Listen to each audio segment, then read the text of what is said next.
ವಿಷಯ ಅಲ್ಲ. ನೀವು ಯಾರೇ ನೋಡಿ ಹಳ್ಳಿಯಲ್ಲಿ ಹೇಳ್ತಾರೆ ಆರು ಭಾರಿ ಎಡ್ಡೆ ಡಾಕ್ಟ್ರ್ ಅಂತ.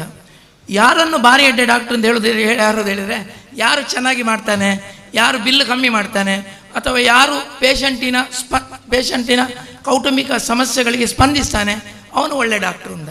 ಸೊ ಮುಖ್ಯವಾಗಿ ನಮಗಿದ್ದಂಥ ಚಾಲೆಂಜ್ ಇಲ್ಲಿ ಏನು ಅಂತ ಹೇಳಿದರೆ ಜನರೊಟ್ಟಿಗೆ ಬೆರೆಯುವಂಥದ್ದು. ನಾನು ಇದೇ ಊರಲ್ಲಿ ಹುಟ್ಟಿದ್ದು, ಇದೇ ಊರಲ್ಲಿ ಓದಿದ್ದು, ಇದೇ ಊರಲ್ಲಿ ಸರ್ಕಾರಿ ವೈದ್ಯನಾಗಿದ್ದೆ. ಹೊರ ಜಗತ್ತು ನೋಡದ ಕಾರಣ ನನಗಿದು ಸುಲಭ ಆಯಿತು. ಈಗ ಹಳ್ಳಿಯಲ್ಲಿ ಈ ಗ್ಲೋಬಲೈಸೇಷನ್ ಮತ್ತು ಅರ್ಬನೈಸೇಷನ್ನ ಎಫೆಕ್ಟ್ ಹಳ್ಳಿಯಲ್ಲಿ ತುಂಬ. ಗ್ಲೋಬಲೈಸೇಷನ್ ಅಂತ ಹೇಳಿದರೆ ಜಗತ್ತು ಒಂದೇ ಮನೆ ಅಂತ, ಒಂದೇ ಗ್ರಾಮ ಅಂತೇಳಿ ಎಲ್ಲರೂ ಬೇರೆ ಊರಿಗೆ ಹೋಗ್ತಾರೆ. ಸೊ ಹಳ್ಳಿಯಲ್ಲಿ ಕೂಡ ಹೋಮ್ ಎಲೋನ್, ಮನೆಯಲ್ಲಿ ಮುದುಕರು ಮಾತ್ರ ಇರುವಂಥದ್ದು ಕಾಮನ್. ಎರಡು ಏನು ಅಂತ ಹೇಳಿದ್ರೆ ಅರ್ಬನೈಸೇಷನ್. ಬೆಂಗಳೂರು ಬೆಳೀತಾ ಇದೆ, ಸೊ ಹೆಚ್ಚಿನವರು ಬೆಂಗಳೂರಲ್ಲೇ ಹೋಗ್ತಾರೆ. ಹೇಗೆ ನೀವು ಬೆಂಗಳೂರಿನವರು ಹೆಚ್ಚಿನವರು ಅಮೆರಿಕದಲ್ಲಿದ್ದಾರಾ, ಬೆಂಗಳೂರಿನವರು ಸ್ಯಾನ್ ಫ್ರಾನ್ಸಿಸ್ಕೋದಲ್ಲಿದ್ದಾರೆ, ಅದೇ ನೀವು ಕಕ್ಕಿಂಜೆಯವರು ಬೆಂಗಳೂರಲ್ಲಿದ್ದಾರೆ. ಇಲ್ಲಿ ಯಾರು ಅಂತ ಹೇಳಿದರೆ ಹಿರಿಯ ನಾಗರಿಕರು ಮಾತ್ರ ಇರುವುದು.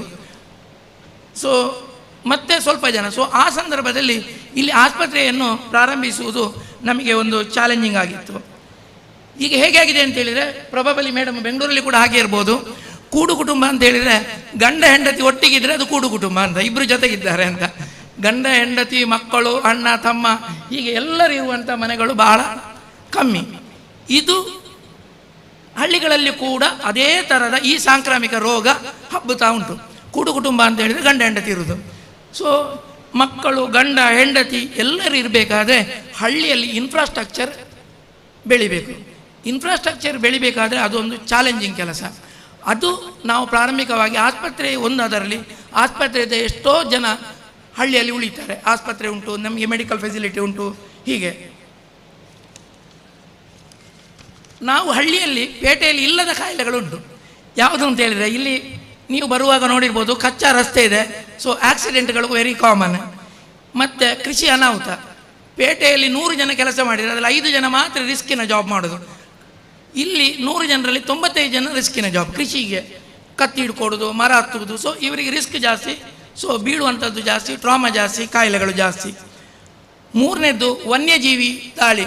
ಇಲ್ಲಿ ಈಗ ಕೂಡ ಚಾರ್ಮಾಡಿಯಲ್ಲಿ ಒಂದು ವಾರಕ್ಕೊಮ್ಮೆ ಆದರೂ ಒಂದು ಆನೆ ಹಾಯ್ ಬಾಯಿ ಹೇಳಿ ಹೋಗ್ತದೆ. ಸೊ ಆನೆಗಳ ಹಾವಳಿ, ಹಾವು ಕಡಿತ ಇತ್ಯಾದಿಗಳು ಪೇಟೆಯಲ್ಲಿ ಇಲ್ಲವೇ ಇಲ್ಲ.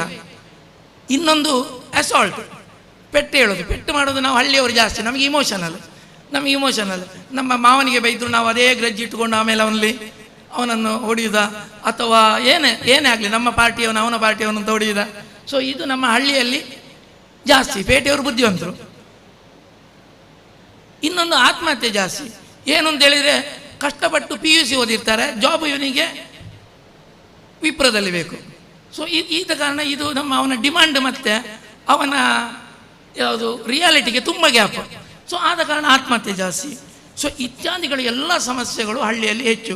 ಸೊ ಯಾವ ವೈದ್ಯ ಹಳ್ಳಿಯಲ್ಲಿ ಕೆಲಸ ಮಾಡ್ತಾನ ಅವನು ಎಲ್ಲೂ ಮಾಡಬಲ್ಲ. ಯಾವ ವೈದ್ಯ ಪೇಟೆಯಲ್ಲಿ ಕೆಲಸ ಮಾಡಬಲ್ಲನ ಅವನು ಪೇಟೆಯಲ್ಲಿ ಮಾತ್ರ ಕೆಲಸ ಮಾಡಬಲ್ಲ. ಸೊ ಈ ಸಂದರ್ಭದಲ್ಲಿ ನಾನು ನಮ್ಮ ಜೊತೆ ಕೆಲಸ ಮಾಡುತ್ತಿರುವ 10 ವೈದ್ಯರಿಗೆ ಅಭಿನಂದನೆ ಸಲ್ಲಿಸ್ತೇನೆ. ನಾನು ಒಮ್ಮೆ ವೈದ್ಯರು ನಿಂತರೆ ಒಳ್ಳೆದಿತ್ತು, ಒಮ್ಮೆ ಪಬ್ಲಿಕ್ಕಿಗೆ ಪ್ಲಸ್. ಇಲ್ಲಿಂದ ಸ್ಟಾರ್ಟ್. ಅರ್ಪಿತಾ ಸಿಂಹ ಅವರು ವರ್ಕ್ ಮಾಡೋ ಅಗತ್ಯ ಇಲ್ಲ. ಅವರು ನಿನ್ನೆ 9ವರೆಗೆ ನನಗೆ ಫೋನ್ ಮಾಡಿದ್ದಾರೆ. ಮೂಡಿಗೆರೆ ಇದ್ದಾರೆ, ನನ್ನ ವೈಫ್ ಇದ್ದಾರೆ, ವಿಧಿಷ್ಠಿ ಇದ್ದಾರೆ. ಒಮ್ಮೆ ನಿಂತರೆ ನನಗೆ ಗೊತ್ತಾಗ್ತದೆ. ಗ್ರೀಷ್ಮ ಪೋಳ್ನಾಯ, ಮೌಲ್ಯ, ನಿಶಾಂತ್,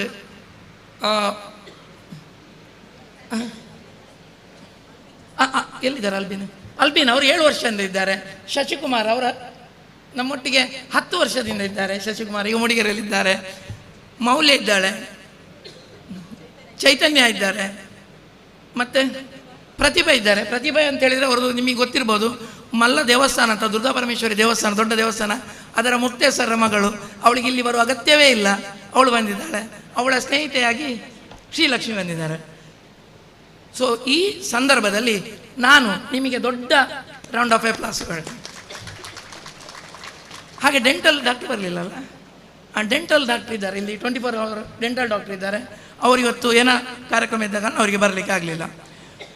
ಸೊ ನಮ್ಮದು 50 ಬೆಡ್ಡೆಡ್ NABH ಅಕ್ರೆಡಿಟೆಡ್ ಆಸ್ಪತ್ರೆ, ಸುಸಜ್ಜಿತ laboratory, x ray, ultrasound, echo, ICU, ventilator, specialist services, inpatient, out patient department, dental clinic, OT with CR ಎಲ್ಲ ಬಗೆಯ ಸೌಲಭ್ಯಗಳಿದೆ.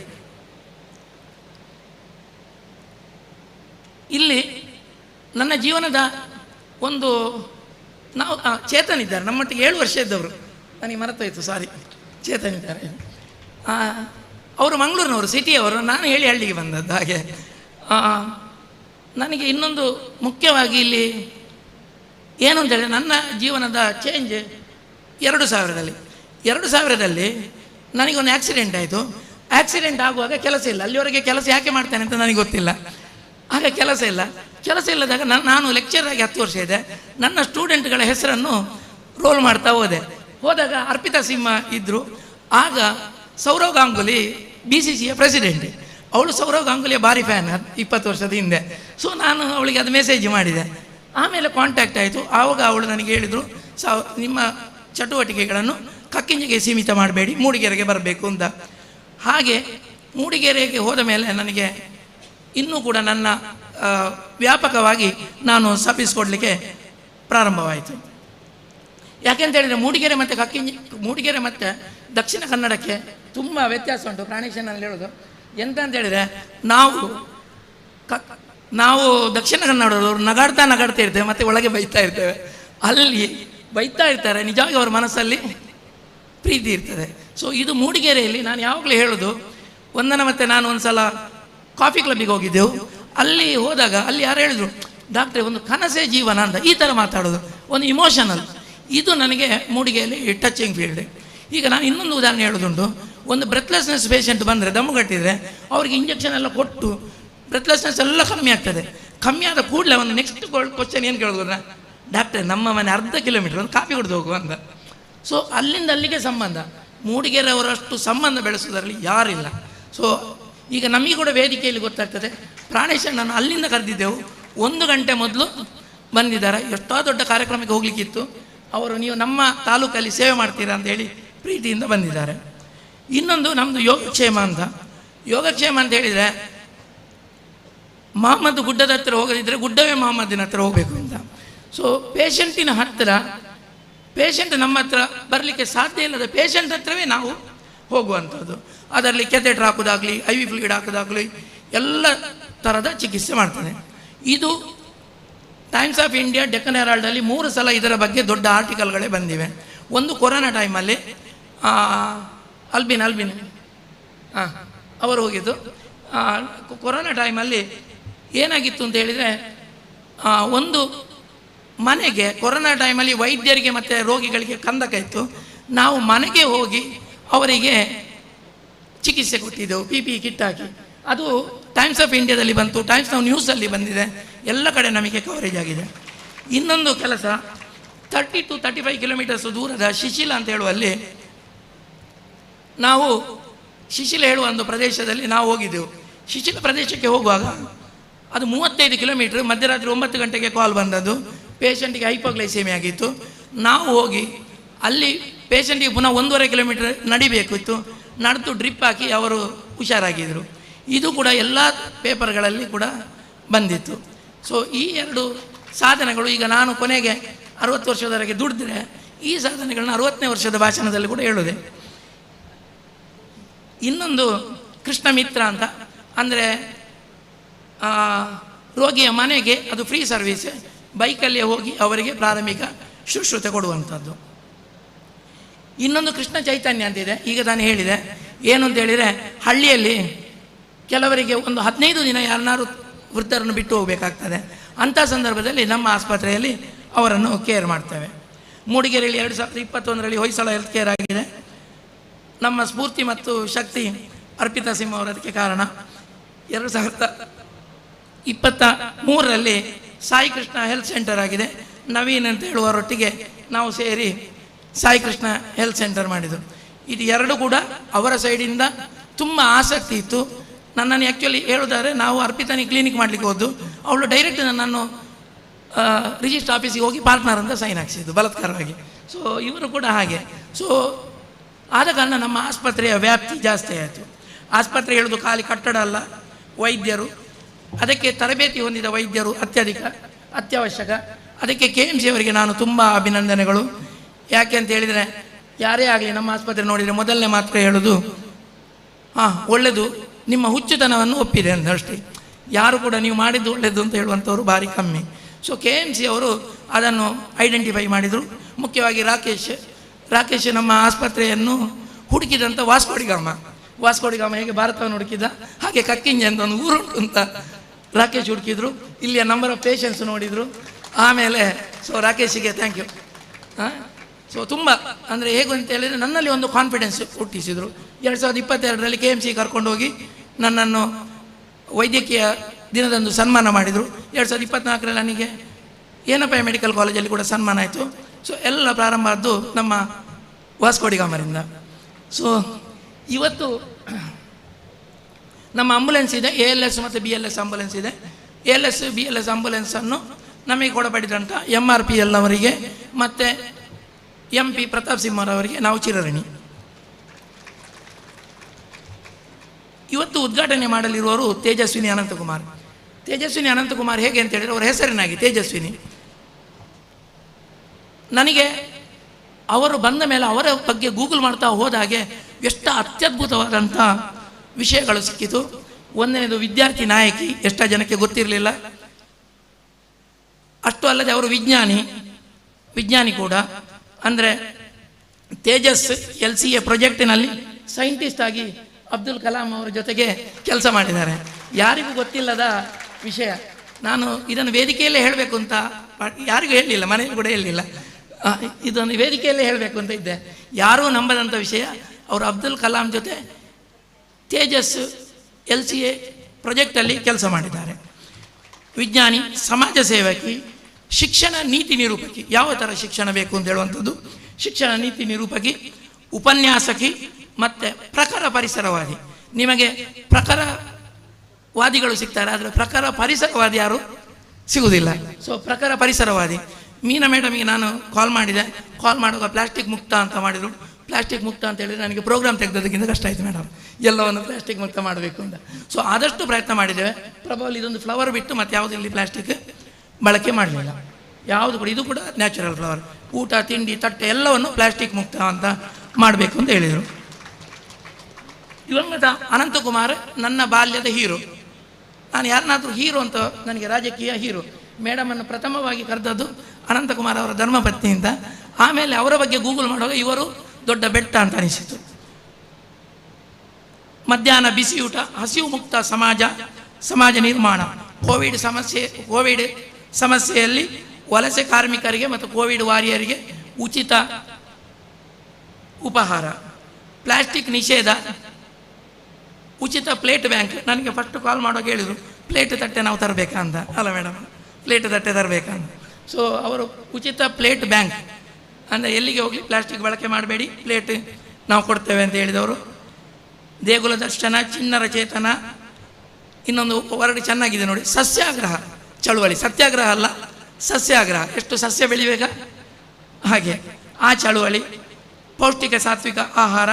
ಪಶ್ಚಿಮ ಬಂಗಾಳದ ಶಿವಪುರದ Indian Institute of Engineering Sciences and ಟೆಕ್ನಾಲಜೀಸ್ನ ಬೋರ್ಡ್ ಆಫ್ ಗವರ್ನರ್ಸ್ನ ಅಧ್ಯಕ್ಷರಾಗಿ ಸೇವೆ ಸಲ್ಲಿಸ್ತಾ ಇದ್ದಾರೆ. ಸೊ ಶಿಕ್ಷಣ ನೀತಿ ನಿರೂಪಕಿ. ಎಷ್ಟೋ ವಿಷಯ ನಮಗೆ ಗೊತ್ತಿರುವುದಿಲ್ಲ. ನಮ್ಮ ಹೀರೋಗಳು ನಿಜವಾಗಿ ಝೀರೋಗಳಾಗಿರ್ತಾರೆ. ಯಾರು ಇರ್ತಾರೋ ಅವರು ಹೀರೋಗಳಾಗಿರ್ತಾರೆ. ನಾನು ತುಂಬ ಟೈಮ್ ತಗೊಂಡೆ, ಪ್ರಾಣೇಶನ್ನ ನನಗೆ ಬೈಬೋದು. ಮತ್ತು ಇಲ್ಲಿ ಮುಗಿಲಿಲ್ಲ. ಕಿತ್ತೂರು ರಾಣಿ ಚೆನ್ನಮ್ಮ ವಿಶ್ವವಿದ್ಯಾನಿಲಯದಲ್ಲಿ ಡಾಕ್ಟರೇಟ್ ಸಿಕ್ಕಿದೆ. ಮೇಡಮ್, ನಿಮ್ಮನ್ನು ಸಭೆಗೆ ಇಂಟ್ರೊಡ್ಯೂಸ್ ಮಾಡಲಿಕ್ಕೆ ಸಿಕ್ಕಿತು ಅವಕಾಶ. ಅಭಿನಂದನೆಗಳು ಮತ್ತು ಸ್ವಾಗತ. ಇವರಿಗೆ ಶ್ರೀಕೃಷ್ಣ ಆಸ್ಪತ್ರೆಯ ವೈದ್ಯಕೀಯ ನಿರ್ದೇಶಕರಾದ ಡಾಕ್ಟರ್ ವಂದನಾ ಮುರಳೀಕೃಷ್ಣ ಇರ್ವತ್ರಾಯರವರು ಹೂಗುಚ್ಛ ಹಾಗೂ ಸ್ಮರಣಿಕೆ ನೀಡಿ ಸ್ವಾಗತಿಸಬೇಕಾಗಿ ವಿನಂತಿಸುತ್ತೇನೆ.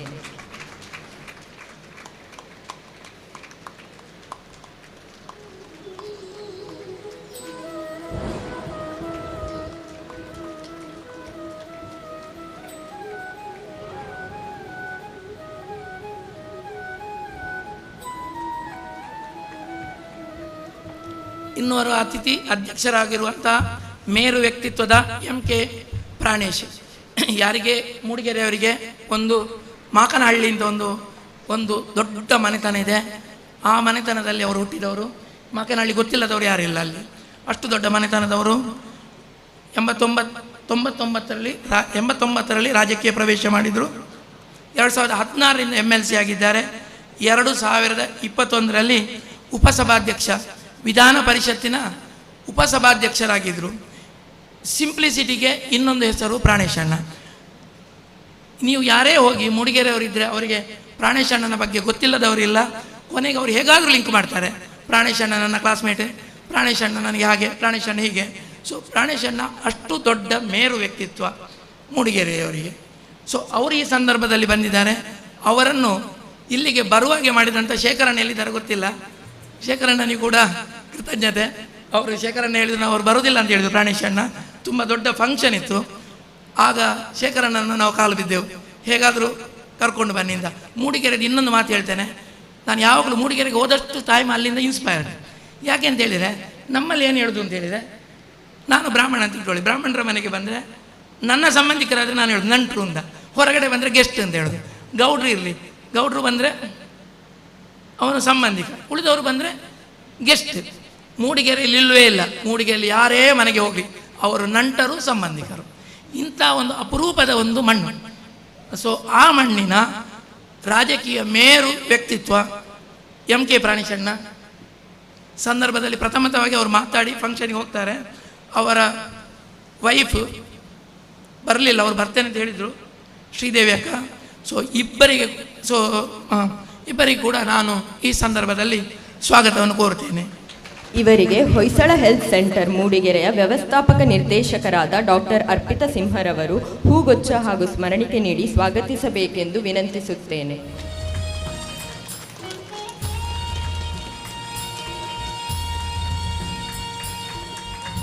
ನಮ್ಮ ಸ್ಥಳೀಯ ಜನನಾಯಕರಾದಂಥ ಹರೀಶ್ ಪುಂಜ, ಕಿಶೋರ್ ಕುಮಾರ್ ಬೊಟ್ಯಾಡಿ ಅವರು ಕಾರಣಾಂತರದಿಂದ ಅನುಪಸ್ಥಿತಿಯಾಗಿದ್ದಾರೆ.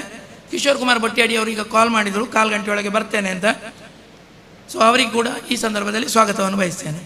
ಹರೀಶ್ ಕುಮಾರ್ ಅದು ಪೊಲಿಟಿಕಲಿ ಅಜಾತ ಶತ್ರು. ಹರೀಶ್ ಕುಮಾರಿಗೆ ಆಗದವರು ಯಾರೂ ಇಲ್ಲ. ಸೊ ಅವರನ್ನು ಬರುವಾಗ ನನಗೆ ತುಂಬ ಮುಜುಗರಾಗಿತ್ತು. ಅವರಿಗೆ ನನಗೆ ಪರಿಚಯ ಇರಲಿಲ್ಲ. ಹರೀಶ್ ಕುಮಾರ್ ಸರ್ ಬಂದಿದ್ದೀರಿ, ಅವರಿಗೆ ನಿಜವಾಗಿ ಅವರು ಮಂಗಳೂರಲ್ಲಿ ವಾಸ ಆಗುವರು, ನಿನ್ನೆ ಇದಕ್ಕೋಸ್ಕರ ಇಲ್ಲಿಗೆ ಬಂದಿದ್ದಾರೆ. ಬಂದ ಕೂಡಲೇ ಪ್ರಾಣೇಶಣ್ಣ ಬೈದರು, ನಿನಗೆ ಬೆಳ್ತಂಗಡಿಯಿಂದ ಇಲ್ಲಿ ಬರಲಿಕ್ಕೆ ಇಷ್ಟು ಟೈಮ್ ಉಂಟಲ್ಲ, ನಾನು ಮೂಡಿಗೆರೆಯಿಂದ ಇಷ್ಟು ಟೈಮಿಗೆ ಬಂದಿದ್ದೇನೆ ಅಂತ. ಸೊ MLC ಜನನಾಯಕ, ಡಿಸ್ಟ್ರಿಕ್ಟ್ ಕಾಂಗ್ರೆಸ್ ಪ್ರೆಸಿಡೆಂಟ್, ತುಂಬ ಉನ್ನತ ಹುದ್ದೆಯಲ್ಲಿದ್ದವರು, ತುಂಬ ಸಮಯದ ಜನೋಪಕಾರಿ. ಇವರಿಗೆ ಕೂಡ ನಾನು ಸ್ವಾಗತವನ್ನು ಬಯಸ್ತೇನೆ. ಇವರಿಗೆ ಸಾಯಿ ಕೃಷ್ಣ ಹೆಲ್ತ್ ಸೆಂಟರ್ನ ಬಣ್ಕಲ್ನ ನಿರ್ದೇಶಕರಾದ ನವೀನ್ ಭಟ್ ತಲವಾರರವರು ಹೂಗುಚ್ಛ ನೀಡಿ ಸ್ವಾಗತಿಸಬೇಕೆಂದು ವಿನಂತಿಸುತ್ತೇನೆ. ಇನ್ನೊಬ್ಬರು ಸಗೀರ್ ಸಿದ್ದಿಕಿ ಸಾರ್, ಇವರು KMC ಮಂಗಳೂರು ಇದರ COO, MBA ಪದವೀಧರರಾದ ಕಾರವಾರದವರು, ಈಗ ರೀಜನಲ್ COO ಅಂದರೆ KMC ಮಂಗಳೂರು ಮತ್ತು KMC ಗೋವಾ, ಇದು ಎರಡರ ಚೀಫ್ ಆಪರೇಟಿಂಗ್ ಆಫೀಸರ್. ನೀವು ಈ ಚಿಕ್ಕ ಕಾರ್ಯಕ್ರಮಕ್ಕೆ ಬಂದಿದ್ದೀರಿ, ಹರಸಿದ್ದೀರಿ, ಮತ್ತು ನಮ್ಮ ಎಮರ್ಜೆನ್ಸಿ ವಿಂಗ್ ಪ್ರಾರಂಭಿಸಲು ಎಲ್ಲ ಪೂರ್ಣ ಪ್ರಮಾಣದ ಸಹಕಾರ ಕೊಟ್ಟಿದ್ದೀರಿ. ನಿಮಗೆ ಸ್ವಾಗತಗಳು. ಇವರಿಗೆ ಡಾಕ್ಟರ್ ಸಾತ್ವಿಕ್ ಕುದ್ದನ್ನಾಯನವರು ಹೂಗುಚ್ಛ ಹಾಗೂ ಸ್ಮರಣಿಕೆ ನೀಡಿ ಸ್ವಾಗತಿಸಬೇಕೆಂದು ವಿನಂತಿಸುತ್ತೇನೆ. ಡಾಕ್ಟರ್ ಜೀದು ರಾಧಾಕೃಷ್ಣ, ಕನ್ಯಾಕುಮಾರಿಯವರು, MBBS MD fellowship in emergency ಮಾಡಿದವರು, ಎಮರ್ಜೆನ್ಸಿ ಮೆಡಿಸಿನಲ್ಲಿ ಗೋಲ್ಡ್ ಮೆಡಲಿಸ್ಟ್. ಈ ಏನು ಸ್ಯಾಟಲೈಟ್ ಕ್ಲಿನಿಕ್ ಇದೆ, ಇದು ಅವರ ಕನಸಿನ ಕೂಸು. ನಾನು ಅವರ ಜೊತೆ ಒಂದು 5 ದಿನ ಕೆಲಸ ಕೂಡ ಮಾಡಿದ್ದೆ. ಸೊ ಎಲ್ಲ ನನಗೆ ಪೂರ್ಣ ಪ್ರಮಾಣದ ಡೈರೆಕ್ಷನ್. ಇದು ಏನು ಇಲ್ಲಿ ಎಮರ್ಜೆನ್ಸಿ ವಿಂಗ್ ಆಗ್ತದೆ, ಕಲ್ಪನೆ ಎಕ್ಸಿಕ್ಯೂಷನ್ ಎಲ್ಲ ಅವರಿಂದದ್ದು. ಸೊ ಜೀದು ಸರ್, ನಿಮಗೆ ನಾನು ಈ ಸಂದರ್ಭದಲ್ಲಿ ಸ್ವಾಗತವನ್ನು ಬಯಸ್ತೇನೆ. ಇವರಿಗೆ ಡಾಕ್ಟರ್ ಅನೀಶ್ ಕೃಷ್ಣ ಇರ್ವತ್ರಾಯರವರು ಹೂಗುಚ್ಛ ಹಾಗೂ ಸ್ಮರಣಿಕೆ ನೀಡಿ ಸ್ವಾಗತಿಸಲಿದ್ದಾರೆ.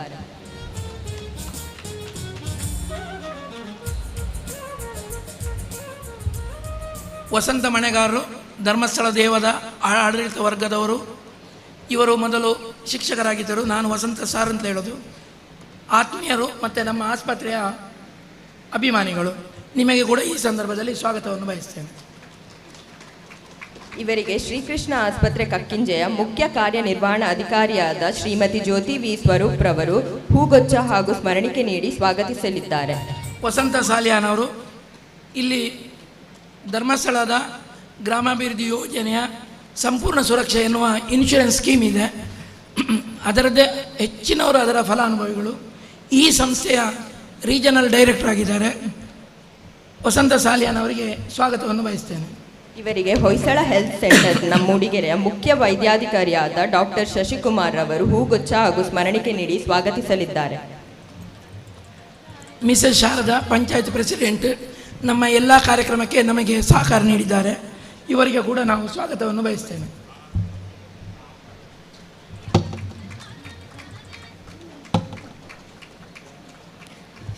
ಶಾರದಾ ಇವರಿಗೆ ಶ್ರೀಕೃಷ್ಣ ಆಸ್ಪತ್ರೆ ಕಕ್ಕಿಂಜೆಯ ವೈದ್ಯಾಧಿಕಾರಿಯಾದ ಡಾಕ್ಟರ್ ಮೌಲ್ಯರವರು ಹೂಗುಚ್ಛ ಹಾಗೂ ಸ್ಮರಣಿಕೆ ನೀಡಿ ಸ್ವಾಗತಿಸಲಿದ್ದಾರೆ.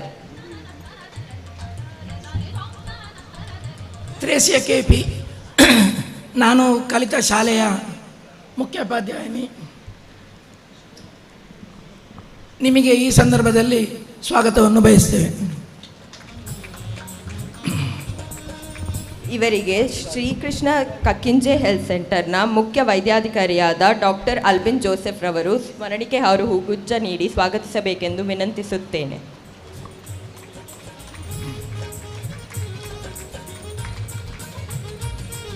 ವಿಶೇಷ ಆಹ್ವಾನಿತರಾಗಿ ಬಂದಂಥ ಎಲ್ಲ ಗಣ್ಯರಿಗೆ, ವೈದ್ಯರಾದ ಮೂರ್ತಿಯವರು ನಮ್ಮೊಟ್ಟಿಗಿದ್ದಾರೆ, ತಾಲೂಕು ಪಂಚಾಯತ್ ಮೆಂಬರ್ಸ್ ಇದ್ದಾರೆ, ಪರೋಪಕಾರಿ ಹಸನಂಬರ್ ಇದ್ದಾರೆ, ನಮ್ಮ ಕುಟುಂಬಸ್ಥರು, KMCಯ ಬಂಧುಗಳು, ಬಾಲಕೃಷ್ಣ ಶೆಟ್ಟಿ, ಶೇಖರ್ ಗೌಡ, ಮಂಗಳೂರಿಂದ ಬಂದಂಥ ಮೀನಾ ಶಾಸ್ತ್ರಿ, ಸ್ಮಿತಾ ಶ್ರೀಹರ್ಷ, KMCಯ ಎಮರ್ಜೆನ್ಸಿ ಟೀಮ್, ಮಣಿಪಾಲ ಹಾಸ್ಪಿಟಲ್ಸ್ನ ಮಾರ್ಕೆಟಿಂಗ್ ಜನಗಳು, ಎಲ್ಲ ವೈದ್ಯರು, ಎಲ್ಲರಿಗೂ ಕೂಡ ನಾನು ಸ್ವಾಗತವನ್ನು ಬಯಸ್ತೇನೆ. ಪತ್ರಿಕಾ ವರದಿಗಾರರು ಬಂದಿದ್ದೀರಿ, ದೊಡ್ಡ ಸಂಖ್ಯೆಯಲ್ಲಿ ಹಳ್ಳಿಗೆ ಬಂದು ವರದಿಗೋಸ್ಕರ ಬಂದಿದ್ದೀರಿ, ನಿಮಗೆ ಕೂಡ ಸ್ವಾಗತವನ್ನು ಬಯಸ್ತೇನೆ. Srikrishna hospital, Srikrishna Sai Krishna health centre, Hoysala health care, ಇದರ ಡೈರೆಕ್ಟರ್, ಸ್ಟಾಫ್ ಮತ್ತು ಡಾಕ್ಟರ್ಸ್ ಎಲ್ಲರಿಗೂ ಸ್ವಾಗತವನ್ನು ಬಯಸ್ತೇನೆ. ಊರ ಪರವೂರ ನಾಗರಿಕರಿಗೆ, ಹಿತೈಷಿಗಳಿಗೆ ಎಲ್ಲರಿಗೂ ಸ್ವಾಗತವನ್ನು ಬಯಸ್ತಾ ನನ್ನ 2 ಮಾತನ್ನು ಮುಗಿಸ್ತೇನೆ. ಈಗ ದೀಪ ಬೆಳಗಿ ಕಾರ್ಯಕ್ರಮವನ್ನು ಉದ್ಘಾಟಿಸುವ ಸಂದರ್ಭ ವೇದಿಕೆಯಲ್ಲಿರುವ ಗಣ್ಯರೆಲ್ಲ ಜೊತೆಯಾಗಿ ಸಹಕರಿಸಬೇಕಾಗಿ ವಿನಂತಿ. ಶುಭಂ ಕರೋತಿ ಕಲ್ಯಾಣಂ ಆರೋಗ್ಯಂ ಧನ ಸಂಪದಃ ಶತ್ರುಬುದ್ಧಿ ವಿನಾಶಾಯ ದೀಪ ಜ್ಯೋತಿರ್ನಮೋಸ್ತುತೆ. ಅಂದರೆ ಮಂಗಳಕರವಾದ ಜ್ಞಾನದ ಸಂಕೇತವಾದ ದೀಪವನ್ನು ಉರಿಸುತ್ತೇನೆ. ದೀಪದ ಪ್ರಕಾಶ ಸಕಲ ಸಮೃದ್ಧಿಯನ್ನು ಮತ್ತು ಆರೋಗ್ಯವನ್ನು ತರಲಿ. ಬೆಳಕು ಅದರೊಂದಿಗೆ ಪ್ರಕಾಶವನ್ನು ತರುತ್ತದೆ. ಇದು ನಮ್ಮ ಬುದ್ಧಿಯ ಶತ್ರುಗಳನ್ನು ಹೋಗಲಾಡಿಸಿ ಜ್ಞಾನವನ್ನು ನೀಡಲಿ. ಶುಭ ಸಂಕೇತವಾದ ದೀಪಕ್ಕೆ ನಾನು ನಮಸ್ಕರಿಸುತ್ತೇನೆ ಎಂಬುದು ಇದರ ಅರ್ಥ. ದೀಪಜ್ಯೋತಿ ಪರಬ್ರಹ್ಮ, ದೀಪಜ್ಯೋತಿ ಜನಾರ್ದನ, ದೀಪೋ ಮೇ ಹರತು ಪಾಪಂ, ದೀಪ ಜ್ಯೋತಿರ ನಮೋಸ್ತುತೆ. ಈ ಬೆಳಕಿನ ರೂಪದಲ್ಲಿ ಸೃಷ್ಟಿಯ ಪೋಷಕನಾದ ಭಗವಂತನಿಗೆ ನಾನು ನಮಸ್ಕರಿಸುತ್ತೇನೆ. ಭಗವಂತನ ಸ್ವರೂಪವಾದ ಈ ಬೆಳಕಿಗೆ ವಂದಿಸುತ್ತೇನೆ. ಅವನು ನನ್ನ ಲೋಪಗಳು ಮತ್ತು ಪಾಪಗಳು, ಅದರಿಂದ ಉಂಟಾಗುವ ದುಃಖಗಳನ್ನು ನಾಶ ಮಾಡಲಿ ಎಂಬುದು ಇದರ ಅರ್ಥ.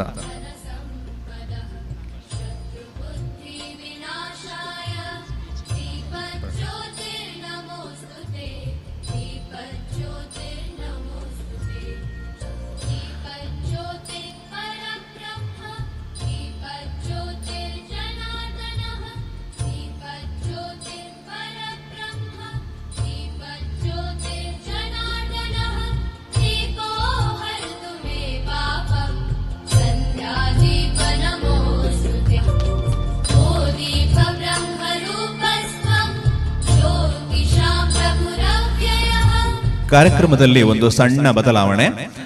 ವಿಧಾನ ಪರಿಷತ್ ಸದಸ್ಯರಾದ ವಿಧಾನ ಪರಿಷತ್ನ ಉಪಸಭಾಪತಿಗಳು ಆದ MK ಪ್ರಾಣೇಶ್ ಅವರು ಮತ್ತೊಂದು ಕಾರ್ಯಕ್ರಮಕ್ಕೆ ಹೋಗಲಿರೋದ್ರಿಂದ ಅವರು ಈಗ ನಮ್ಮನ್ನು ಉದ್ದೇಶಿಸಿ ಮಾತನಾಡಲಿಕ್ಕಿದ್ದಾರೆ. ನಂತರ ಉದ್ಘಾಟಕಿಯಾದ ಡಾಕ್ಟರ್ ತೇಜಸ್ವಿನಿ ಅನಂತಕುಮಾರ್ ಅವರು ಮಾತನಾಡಲಿಕ್ಕಿದ್ದಾರೆ.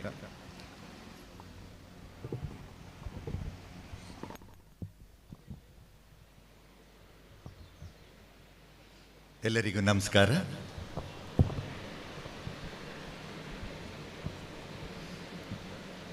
ನೂತನ ತುರ್ತು ಚಿಕಿತ್ಸಾ ವೈದ್ಯಕೀಯ ಕೇಂದ್ರವನ್ನು KMC ಆಸ್ಪತ್ರೆ ಮಂಗಳೂರು ಇವರ ಸಂಯೋಗದಲ್ಲಿ ಶ್ರೀಕೃಷ್ಣ ಆಸ್ಪತ್ರೆ ಕಿಕ್ಕಿಂಜೆ ಇವರ ಒಂದು ನೇತೃತ್ವದಲ್ಲಿ ಈ ಒಂದು ಉದ್ಘಾಟನೆಯ ಕಾರ್ಯಕ್ರಮದಲ್ಲಿ ಈಗ ತಾನೇ ಕಾರ್ಯಕ್ರಮವನ್ನು ಉದ್ಘಾಟನೆಯನ್ನು ಮಾಡಿದಂತಹ ಈ ಸಮಾಜದ ಮಾದರಿ ಮಹಿಳೆ, ನಮ್ಮೆಲ್ಲರ ನೆಚ್ಚಿನ ನಾಯಕಿ, ಸಮಾಜದಲ್ಲಿ ಬದುಕಬೇಕಾದರೆ ನಾನು ಏನನ್ನು ಬೇಕಾದರೂ ಸಾಧಿಸಬಲ್ಲೆ ಅನ್ನುವಂಥ ತೋರಿಕೊಟ್ಟಿರುವಂತಹ ನನ್ನ ಸಹೋದರಿ ಡಾಕ್ಟರ್ ತೇಜಸ್ವಿನಿ ಅನಂತಕುಮಾರ್ರವರೇ, ಈಗ ತಾನೇ ಪ್ರಾಸ್ತಾವಿಕವಾಗಿ ಮಾತನಾಡಿದಂತಹ ಎಲ್ಲರ ಮನಮುಟ್ಟುವಂತೆ ಸಾಮಾಜಿಕ ಕ್ಷೇತ್ರದ ಒಳಗಡೆ ಒಬ್ಬ ವೈದ್ಯನಾಗಿ ಏನು ಕೆಲಸವನ್ನು ಮಾಡಬೇಕು ಅನ್ನುವಂಥ ವಿಚಾರವನ್ನು ತಮ್ಮ ಮುಂದೆ ಪ್ರಸ್ತುತಪಡಿಸಿದಂತಹ ಡಾಕ್ಟರ್ ಮುರಳೀಕೃಷ್ಣ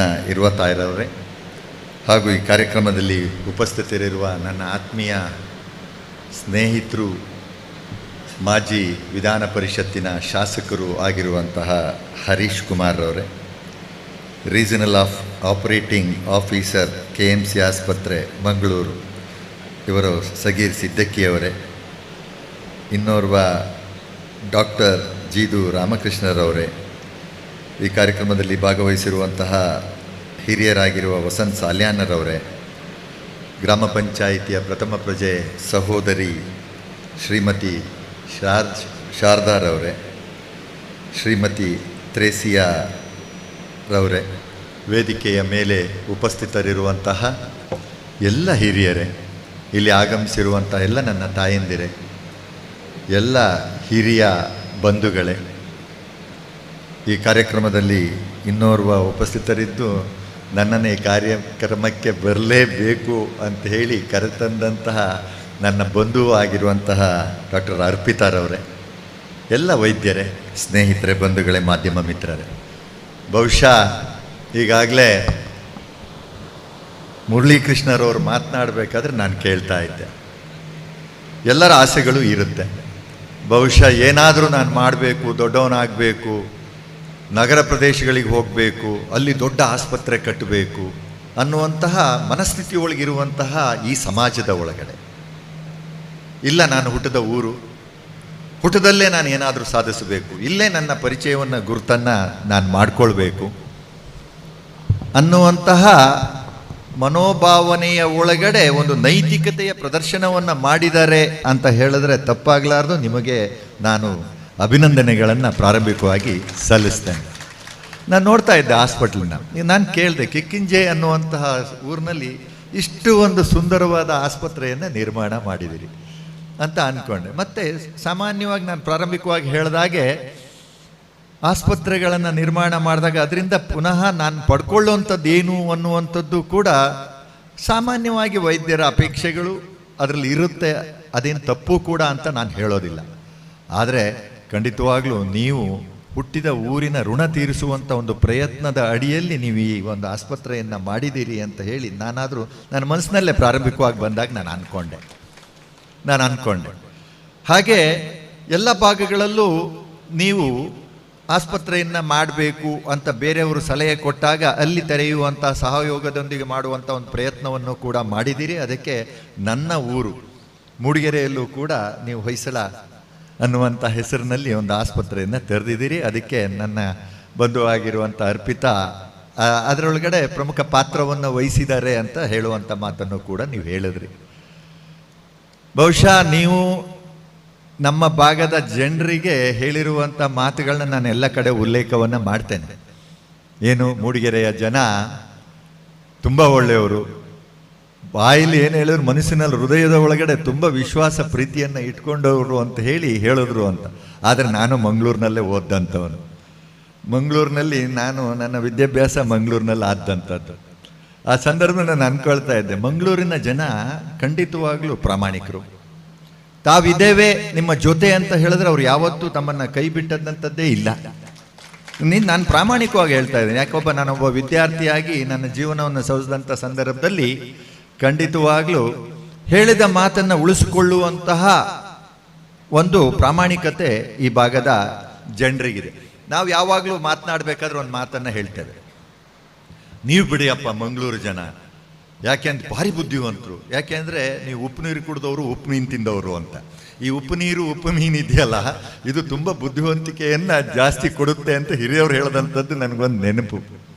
ಹಾಗಾಗಿ ಈ ಸಂದರ್ಭದ ಒಳಗಡೆ ನಾನು ಮತ್ತೊಮ್ಮೆ ತಮ್ಮೆಲ್ಲರಿಗೂ ಅಭಿನಂದನೆಯನ್ನು ಸಲ್ಲಿಸ್ತಾ ನನ್ನ ಈ ಕಾರ್ಯಕ್ರಮದಲ್ಲಿ KMCಯ ನಿರ್ದೇಶಕರು ಕೂತಿದ್ದೀರಿ.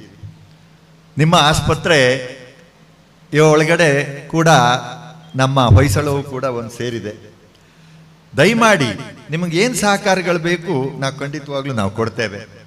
ಅಲ್ಲೊಂದು CT ಸ್ಕ್ಯಾನಿಂಗನ್ನು ಮಾಡಿಸುವಂಥ ಕೆಲಸವನ್ನು ತಾವು ಮಾಡಬೇಕು.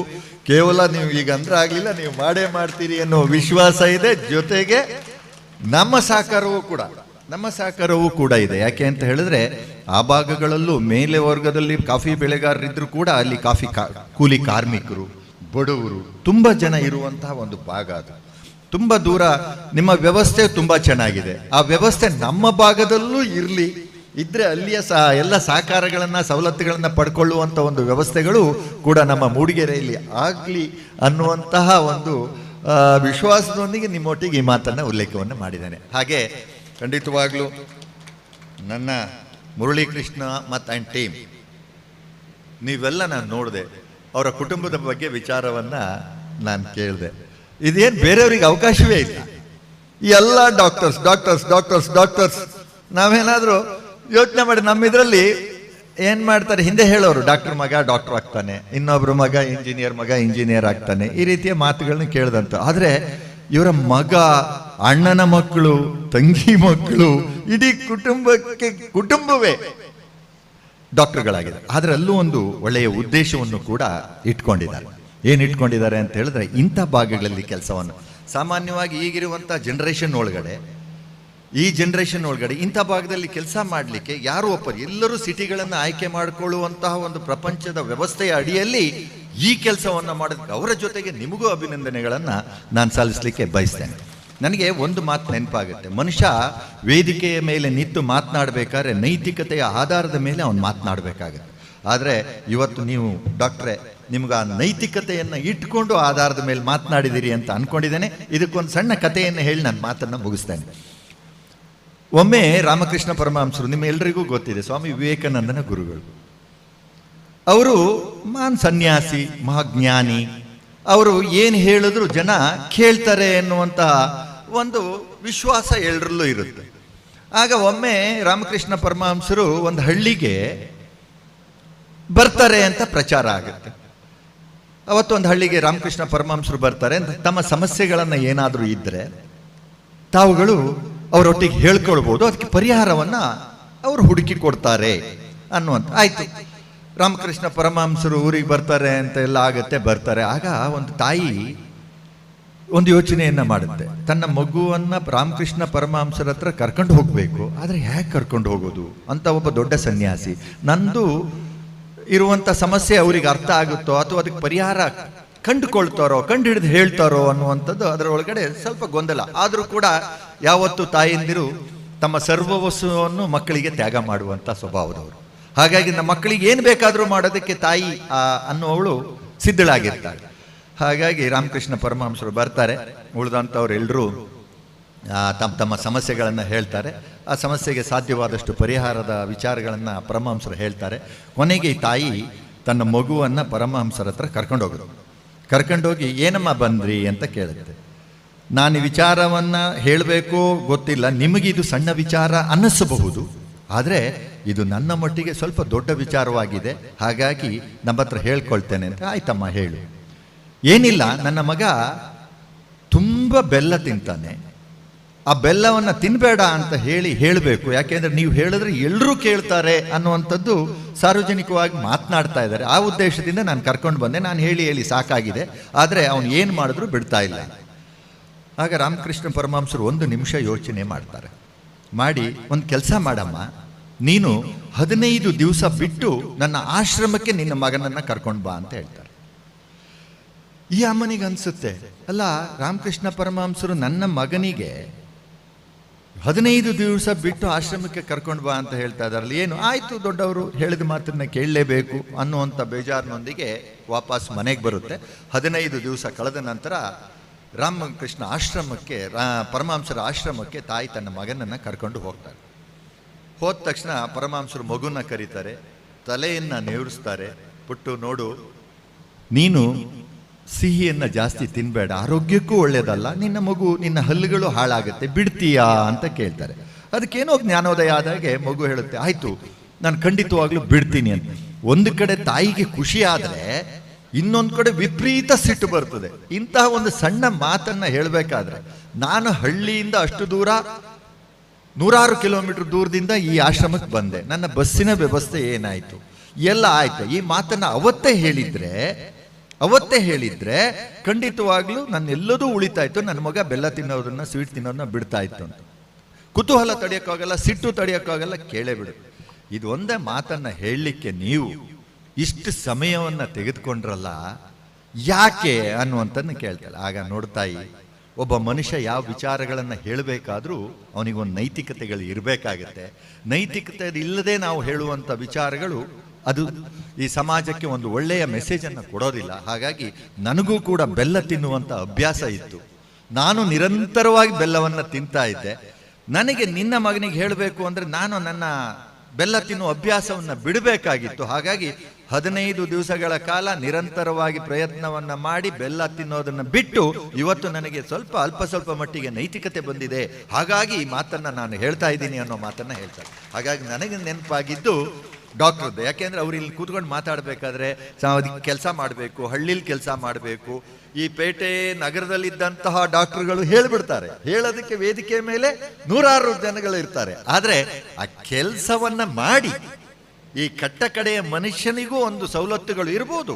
ಇವತ್ತು ಹೇಳ್ತಾ ಇರೋದು ಸರ್ಕಾರಿ ಆಸ್ಪತ್ರೆಯಲ್ಲಿ ಬಂದು ಒಂದು ಹಾಸ್ಪಿಟ್ಲನ್ನ ಕಟ್ಟಿದ್ದಾರೆ, ಆದ್ರೆ ಇದರಿಂದ ಎಲ್ಲವೂ ನಿರೀಕ್ಷೆಗಳನ್ನ ಇಟ್ಕೊಳ್ಳಿಕ್ಕೆ ಹಳ್ಳಿಲಿ ಕಷ್ಟ ಇದೆ. ಆದರೂ ಕೂಡ ಇಂಥ ಹಳ್ಳಿಯ ಒಳಗಡೆ ನನ್ನ ಉದ್ಯೋಗದ ಅಡಿಯಲ್ಲಿ ನನ್ನ ಒಂದು ಸಮಾಜದ ಕೊಡುಗೆಗಳನ್ನು ಕೊಡಬೇಕು ಅನ್ನುವಂಥ ದೃಷ್ಟಿಯಿಂದ ಕೆಲಸ ಮಾಡಿದ್ದೀರಿ. ಹಾಗಾಗಿ ನಿಮಗೆ ನೈತಿಕತೆ ಇದೆ. ನೀವು ಮಾತನಾಡಿರುವಂಥದ್ದು ಇವತ್ತು ಭಾಷಣ ನನಗೆ ಆ ನೆನಪನ್ನು ತಂದು ಕೊಡ್ತು, ಅದಕ್ಕೆ ಅದನ್ನು ಉಲ್ಲೇಖವನ್ನು ಮಾಡಿದ್ದೇನೆ. ಹಾಗಾಗಿ ಮತ್ತೊಮ್ಮೆ ಈ ಕಾರ್ಯಕ್ರಮದಿಂದ ನಿಜವಾಗ್ಲೂ ಅಕ್ಕನ ಮಾತು ಕೇಳಬೇಕಿತ್ತು ನಾನು. ಅವರು ಕೂಡ ಬರೋರೆ, ಅದನ್ನೇ ಈಗ ಹೇಳ್ತಾ ಇದ್ರು, ನಾನು ಇಲ್ಲಿಂದ ಹೋಟ್ರಲ್ಲಿ ಬಂದು ಆ ಕಾರ್ಯಕ್ರಮಕ್ಕೆ ನಾನು ಮುಟ್ಟಬಹುದಾ ಅಂತ. ಇಲ್ಲ, ನೀವು ಮುಟ್ಟಬಹುದು ಅಂತ. ಯಾಕೆ ಗೊತ್ತಾ, ನಾನು ಮಹಿಳೆಯರೆಲ್ಲ ಕೂತ್ಬಿಟ್ಟಿದ್ದೀರಿ, ನಾನು ಇರ್ತಾ ಇದ್ದೆ. ನನ್ನ ಹೆಂಡತಿ ನನ್ನ ಜೊತೆ ಬರ್ತಾಳೆ. ನನ್ನ ಹೆಂಡತಿ ಜೊತೆ ಬಂದರೆ ನಾವಿಲ್ಲಿಂದ ಮಧ್ಯಾಹ್ನ ಹೊರಟ್ರೆ ಸೀದಾ ಬೆಂಗಳೂರು ಮುಟ್ಟೋದಿಗೆ 5 ರಿಂದ 6 ಗಂಟೆ. 5 ರಿಂದ 6 ಗಂಟೆ ಅಂದರೆ ಅವ್ರದ್ದು 7:15 ಗಂಟೆ. ನನ್ನ ಹೆಂಡತಿ ಡ್ರೆಸ್ ಮಾಡ್ಕೊಂಡು ಹೊರಡೋದಿಗೆ ಎಷ್ಟೊತ್ತು ಬೇಕು? 2 ಗಂಟೆ. ಅವರಲ್ಲಿ ಆ ಕಾರ್ಯಕ್ರಮಕ್ಕೆ ಹೋಗ್ಬೇಕಾದ್ರೆ ಅವರ ತಯಾರಿ ಆಗ್ಬೇಕಂದ್ರೆ ಅಷ್ಟೊತ್ತು. ಹಾಗಾಗಿ ಅವರ ಒತ್ತಡದ ಒಳಗಡೆ ನಾನು ಸ್ವಲ್ಪ ಬೇಗ ಹೋಗೋದಕ್ಕೆ ನೀವೆಲ್ಲ ಅದಕ್ಕೆ ಅವಕಾಶವನ್ನು ಮಾಡಿಕೊಡ್ತೀರಿ ಅಂತ ಈ ಸಂದರ್ಭದಲ್ಲಿ ಹೇಳ್ತಾ, ನನಗೆ ಇಂಥ ಒಂದು ಒಳ್ಳೆಯ ಕಾರ್ಯಕ್ರಮ ಖಂಡಿತವಾಗ್ಲು. ನಾನು ಅರ್ಪಿತಿಗೆ ಅವಳು ಮತ್ತೆ ಮನೆಗೆ ಬಂದ್ಲು. ಅರ್ಪಿತಾ ಎಲ್ಲ ಹೇಳಿದ್ದಾರೆ, ಪ್ರಾಣೇಶ್ ಅಣ್ಣ ಏನಾದರೂ ಆಗಲಿ ತೇಜಸ್ವಿನಿ ಅಕ್ಕ ಬರ್ತಾ ಇದ್ದಾರೆ, ನೀವು ಬರಲೇಬೇಕು, 1 ಗಂಟೆ ಅರ್ಧ ಗಂಟೆ ಆದರೂ ಇದ್ದು ಹೋಗಬೇಕು ಆ ಕಾರ್ಯಕ್ರಮ ಅಂತ ಅಂದರು. ಬಂದ ಕಾರ್ಯಕ್ರಮ ನನಗೆ ಸಾರ್ಥಕತೆ ಅನ್ನಿಸ್ತು. ಇಂಥ ಭಾಗದಲ್ಲಿ ಆಗಿದೆ. ಮತ್ತೊಮ್ಮೆ ನಾನು ನಿಮ್ಮಲ್ಲಿ ವಿನಂತಿಯನ್ನು ಮಾಡ್ಕೊಳ್ತೇನೆ, ನಮ್ಮ ಭಾಗಕ್ಕೆ ಖಂಡಿತವಾಗ್ಲೂ ನೀವು ಅದನ್ನು ಒಂದು ಸ್ಕ್ಯಾನಿಂಗ್ ಸೆಂಟರನ್ನು ಮಾಡಲೇಬೇಕು, ಮಾಡಿಕೊಡ್ತೀರಿ ಅನ್ನೋ ವಿಶ್ವಾಸ ಇದೆ.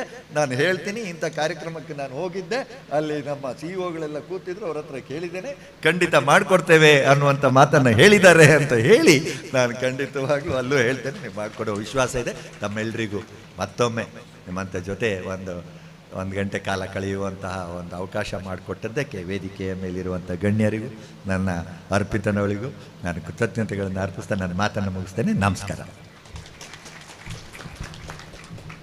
ಸಭೆಯ ಮಧ್ಯದಲ್ಲಿ ಇಂಟರಪ್ಟ್ ಮಾಡ್ತಾ ಇದ್ದೇನೆ, ದಯವಿಟ್ಟು ನಿಮ್ಮೆಲ್ಲರ ಕ್ಷಮೆಯನ್ನು ಕೇಳ್ತಾ ಇದ್ದೇನೆ.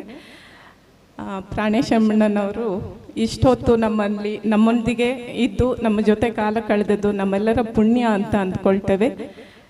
ಇವರ ರಾಜಕೀಯ ಸ್ಥಾನಮಾನ ಅದೇನೇ ಇದ್ದರೂ ಕೂಡ ಇವರು ನಮ್ಮೂರಿನವರು, ನಮ್ಮ ನೋವು ನಲಿವುಗಳನ್ನು ಬಹಳ ಹತ್ತಿರದಿಂದ ಕಂಡವರು. ಹಾಗಾಗಿ ಇವರೇ ಈ ಸಭೆಯ ಅಧ್ಯಕ್ಷತೆಯನ್ನು ವಹಿಸಬೇಕು ಎನ್ನುವುದು ನಮ್ಮೆಲ್ಲರ ಆಶೆ ಆಗಿತ್ತು. ಅದನ್ನು ನೆರವೇರಿಸಿಕೊಟ್ಟದ್ದಕ್ಕಾಗಿ ಪ್ರಾಣೇಶ್ ಅಣ್ಣನವರಿಗೆ ನಾನು ಹೃತ್ಪೂರ್ವಕ ವಂದನೆಗಳನ್ನು ಸಲ್ಲಿಸ್ತಾ ಇದ್ದೇನೆ.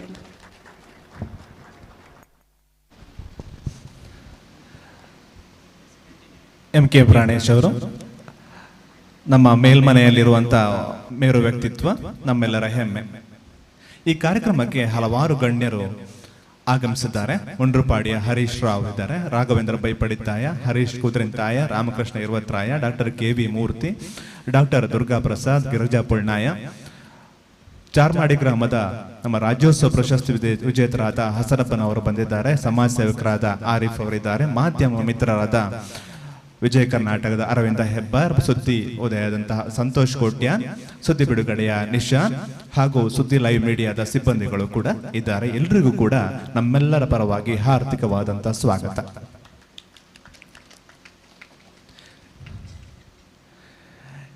ಈಗ ಕಾರ್ಯಕ್ರಮ ಮುಂದುವರಿಲಿಕ್ಕಿದೆ. ಕಾಯಕವೇ ಕೈಲಾಸ ಎಂಬ ಮಾತಿಗೆ ಉದ್ಘಾಟನೆ ಮಾಡಿದಂತಹ ಡಾಕ್ಟರ್ ಶ್ರೀಮತಿ ತೇಜಸ್ವಿನಿ ಅನಂತಕುಮಾರ್ ಅವರು ಒಳ್ಳೆಯ ಉದಾಹರಣೆ.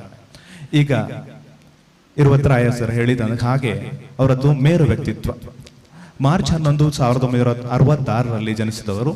ಇಂಡಾಲಜಿಯಲ್ಲಿ PG ಮಾಡಿದವರು. 1988 ಮತ್ತು 1993 ನಡುವೆ ಬೆಂಗಳೂರಿನಲ್ಲಿ ಸಾಫ್ಟ್ವೇರ್ ಇಂಜಿನಿಯರ್ ಆಗಿ ಕೆಲಸ ಮಾಡಿದಂಥವರು. BMS ಕಾಲೇಜ್ ಇಂಜಿನಿಯರಿಂಗ್ ನಲ್ಲಿ ಉಪನ್ಯಾಸಕರಾಗಿ ಮತ್ತು STM ಕಾಲೇಜ್ ಆಫ್ ಇಂಜಿನಿಯರಿಂಗ್ ನಲ್ಲಿ ಉಪನ್ಯಾಸಕ ವೃತ್ತಿಯನ್ನ ಮಾಡಿದಂಥವರು. ಆದರೆ ಅವರು ನಿಜವಾಗಿ ಗುರುತಿಸಿಕೊಂಡದ್ದು ಒಬ್ಬರು ಸಮಾಜ ಸೇವಕಿಯಾಗಿ. ಸಮಾಜ ಸೇವೆಗಾಗಿ ರಾಜ್ಯೋತ್ಸವ ಪ್ರಶಸ್ತಿವಂತ ಪಡೆದಿರುವಂತಹ ಇವರು ಪ್ರತಿದಿನ ಸುಮಾರು 20,000 ಮಕ್ಕಳಿಗೆ, ಅದಕ್ಕಿಂತಲೂ ಹೆಚ್ಚು ಮಕ್ಕಳಿಗೆ ಊಟವನ್ನು ನೀಡ್ತಾ ಇರುವಂತಹ ಅದಮ್ಯ ಚೇತನ ಫೌಂಡೇಶನ್ ಅನ್ನ ಸ್ಥಾಪನೆ ಮಾಡ್ತಾರೆ ತಮ್ಮ ಪತಿಯವರ ಜೊತೆಗೆ. ಪ್ಲಾಸ್ಟಿಕ್ ನಿಷೇಧ ಇರ್ಬೋದು, ಪರಿಸರ ರಕ್ಷಣೆಗೆ ನಿರಂತರವಾದ ದುಡಿಮೆ, ಪ್ಲಾಸ್ಟಿಕ್ ನಿವಾರಣೆಗೆ ಪ್ಲೇಟ್ ಬ್ಯಾಂಕ್ ಯೋಜನೆ, ಹೀಗೆ ಹಲವಾರು ಕಾರ್ಯಕ್ರಮಗಳ, ಸಮಾಜಮುಖಿ ಕಾರ್ಯಕ್ರಮಗಳ ಜೊತೆಗೆ ಚಟುವಟಿಕೆಯಿಂದ ಇದ್ದವರು. ಪತಿ ಅನಂತಕುಮಾರ್ ಅವರು ಸ್ವರ್ಗಸ್ಥರಾದ ಬಳಿಕ ಅದಮ್ಯ ಚೇತನ ಆರದಂತೆ ನೋಡಿಕೊಂಡವರು. ಉದ್ಘಾಟಕರ ನೆಲೆಯಲ್ಲಿ ಈಗ ಅವರು ನಮ್ಮನ್ನೆಲ್ಲ ಉದ್ದೇಶಿಸಿ ಮಾತನಾಡಲಿಕ್ಕಿದ್ದಾರೆ. ಈಗ ವೇದಿಕೆ ಶ್ರೀಮತಿ ಡಾಕ್ಟರ್ ತೇಜಸ್ವಿನಿ ಅನಂತಕುಮಾರ್ ಅವರಿಗೆ.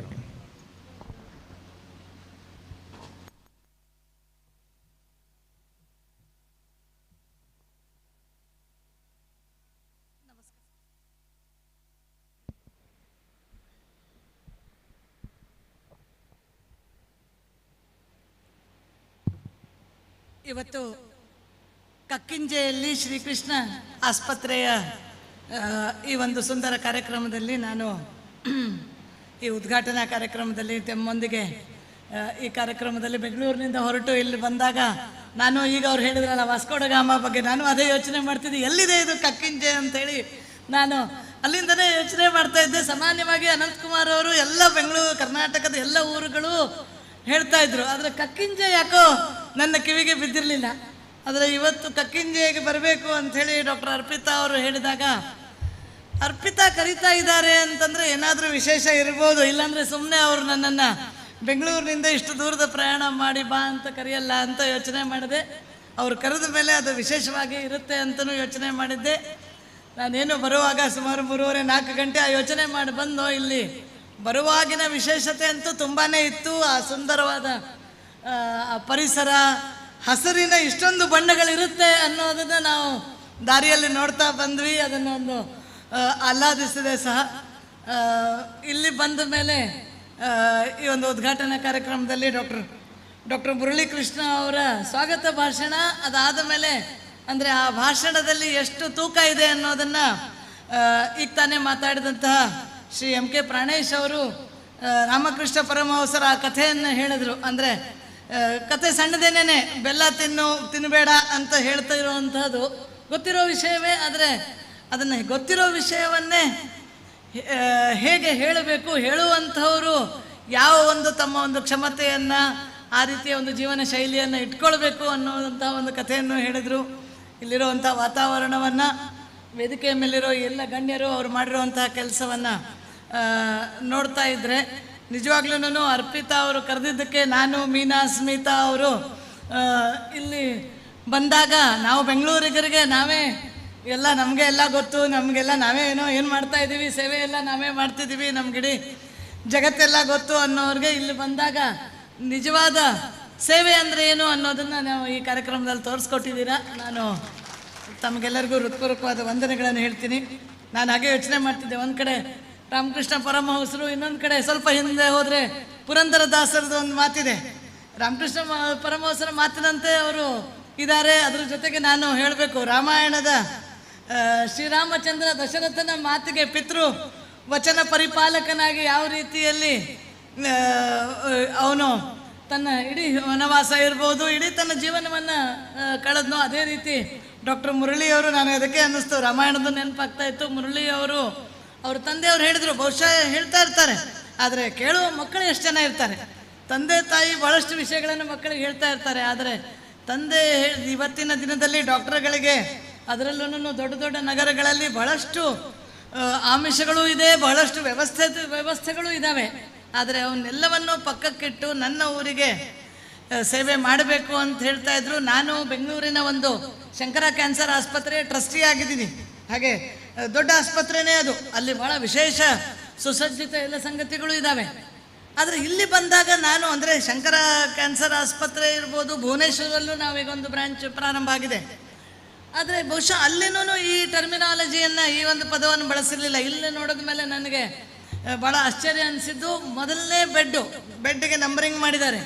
ಮೊದಲನೇ ಬೆಡ್ಡು ತುರ್ತು ಚಿಕಿತ್ಸೆಗೆ, ಅಂದರೆ ತಕ್ಷಣ ಇದಕ್ಕೆ ಚಿಕಿತ್ಸೆ ಬರುತ್ತೆ. ಎರಡನೇ ಬೆಡ್ಗೆ 5 ನಿಮಿಷ ತಡಿಬೋದು ಅಂತಂದರೆ ಅದು ಎರಡನೇ ಬೆಡ್ಡು. ಆಮೇಲೆ 20 ನಿಮಿಷ, ಮೂರನೇದ್ದು 40 ನಿಮಿಷ ಅಂತಲೂ ಹೇಳ್ದಂಗೆ ಅನ್ನಿಸ್ತು. ಇಲ್ಲ ಇದು ತಡಿಬೋದು. ಮತ್ತು ಇವ್ರನ್ನ ಅಂದರೆ ಅವ್ರನ್ನಲ್ಲಿ ತಡೆಯಲಿಕ್ಕೆ ಬೇಕಾಗಿರೋ ವ್ಯವಸ್ಥೆ ಇದೆ. ಆ ಪೇಷಂಟ್ ಹಾಗೆ ತಡೆಯೋದಲ್ಲ, ಆ 4ನೇ ಬೆಡ್ಡಲ್ಲಿರೋರು ತಡೆಯೋಕ್ಕೆ ವ್ಯವಸ್ಥೆ ಇದೆ. ಅಂದರೆ ಆ ಒಂದೊಂದು ನಿಮಿಷ, ಒಂದೊಂದು ಗಳಿಗೆಯ ಬಗ್ಗೆನೂ ಯೋಚನೆ ಮಾಡಿ ಪ್ರತಿ ನಿಮಿಷವೂ ಮುಖ್ಯ ಅನ್ನೋದನ್ನು, ಮತ್ತು ಅದಕ್ಕೆ ಆ ಒಂದು ಟೈಮ್ ಅಟ್ಯಾಚ್ ಮಾಡಿರೋ ಬೆಡ್ಡನ್ನು ನೋಡಿ ನನಗೆ ಟೈಮ್ ಆ್ಯಂಡ್ ನಂಬರ್ ಅಂದರೆ ಎಷ್ಟು ಪರ್ಫೆಕ್ಷನನ್ನು ಇಲ್ಲಿ ಮಾಡಿದ್ದಾರೆ. ಏನೋ ಹಳ್ಳಿಯಲ್ಲಿ ಮಾಡಿಬಿಡೋಣ, ಏನೋ ಒಂದು ಮಾಡಿಬಿಡೋಣ ಅನ್ನೋದಲ್ಲ. ಬಹುಶಃ ನನಗನ್ಸುತ್ತೆ, ಈಗ ನಾವು ಬೆಂಗಳೂರಿಗರು ನಾವು ಹೇಳ್ತಾ ಇರ್ತೀವಿ, ಸಾಮಾನ್ಯವಾಗಿ ನಗರದವ್ರನ್ನ ನೋಡಿ ಹಳ್ಳಿಯಿಂದ ನಗರದವ್ರು ಹೇಗಿದ್ದಾರೆ ಅದಕ್ಕೆ ನಾವು ಇಲ್ಲಿ ಜೀವನ ಪದ್ಧತಿ ಬದಲಿ ಮಾಡ್ಕೊಂಡ್ಬಿಟ್ಟಿದ್ದೀವಿ. ಅಲ್ಲೂ ಮನೆಯಲ್ಲಿ ಗಂಡ ಹೆಂಡತಿ ಒಟ್ಟಿಗೆ ಇದ್ರೇನೆ ಸಂಸಾರ ಅವ್ರು ಹೇಳ್ತಾ ಇದ್ರಲ್ಲ, ಆ ಥರ ಗ್ರಾಮೀಣ ಭಾಗದಲ್ಲಿ ಆಗ್ತಾ ಇದೆ. ಆದರೆ ನನಗನ್ಸುತ್ತೆ, ಈಗ ನಾವು ಗ್ರಾಮೀಣ ಭಾಗದ ಈ ವಿಶೇಷತೆಗಳನ್ನು, ಮನುಷ್ಯನ ಮಧ್ಯದ ಸಂಬಂಧವನ್ನು, ನಮ್ಮ ಬದುಕುವ ರೀತಿಯನ್ನು ನಗರ ಭಾಗಕ್ಕೆ ಹೇಳಲಿಕ್ಕೆ ಬೇಕಾಗಿರುವ ಆ ಸಾಧನಗಳನ್ನು, ಹೇಳಲಿಕ್ಕೆ ಬೇಕಾಗಿರುವಂಥ ಒಂದು ಆತ್ಮವಿಶ್ವಾಸವನ್ನು ಬೆಳೆಸ್ಕೊಳ್ಬೇಕು. ಬಹುಶಃ ಈ ಥರದ ಆಸ್ಪತ್ರೆಗಳು, ಈ ಥರದ ಕಾರ್ಯಕ್ರಮಗಳು, ಡಾಕ್ಟರ್ ಮುರಳಿ ಅನ್ನೋವಂಥವರು ಅವರ ಇಡೀ ಕುಟುಂಬ ಆ ಆತ್ಮವಿಶ್ವಾಸವನ್ನು ಕೊಡುತ್ತೆ. ಈ ಥರದ ಸಂದೇಶವು ವಾಪಸ್ಸು ನಗರದವ್ರಿಗೆ ಹೋಗಬೇಕು. ಸೇವೆಯನ್ನು ತುರ್ತಾಗಿ, ಈಗ ತಾನೇ ನಾನು ಸ್ಮಿತಾ ಅವ್ರು ನಾವು ಬರುವಾಗ ಮಾತಾಡ್ತಾ ಇದ್ವಿ, ನಗರದಲ್ಲಿ ಏನಾದರೂ ಆಕ್ಸಿಡೆಂಟ್ ಆದರೆ, ಏನಾದರೂ ಅಪಘಾತ ಆದರೆ ಸಹಾಯ ಮಾಡೋದಕ್ಕಿಂತ ಹೇಗೆ ಫೋನ್ ಅದನ್ನು ವಿಡಿಯೋ ಮಾಡಿಬಿಟ್ಟು ಅಪ್ಲೋಡ್ ಮಾಡೋದ್ರ ಬಗ್ಗೆನೇ ಚಿಂತೆ ಇರುತ್ತೆ ಅಲ್ಲಿರೋರಿಗೆ.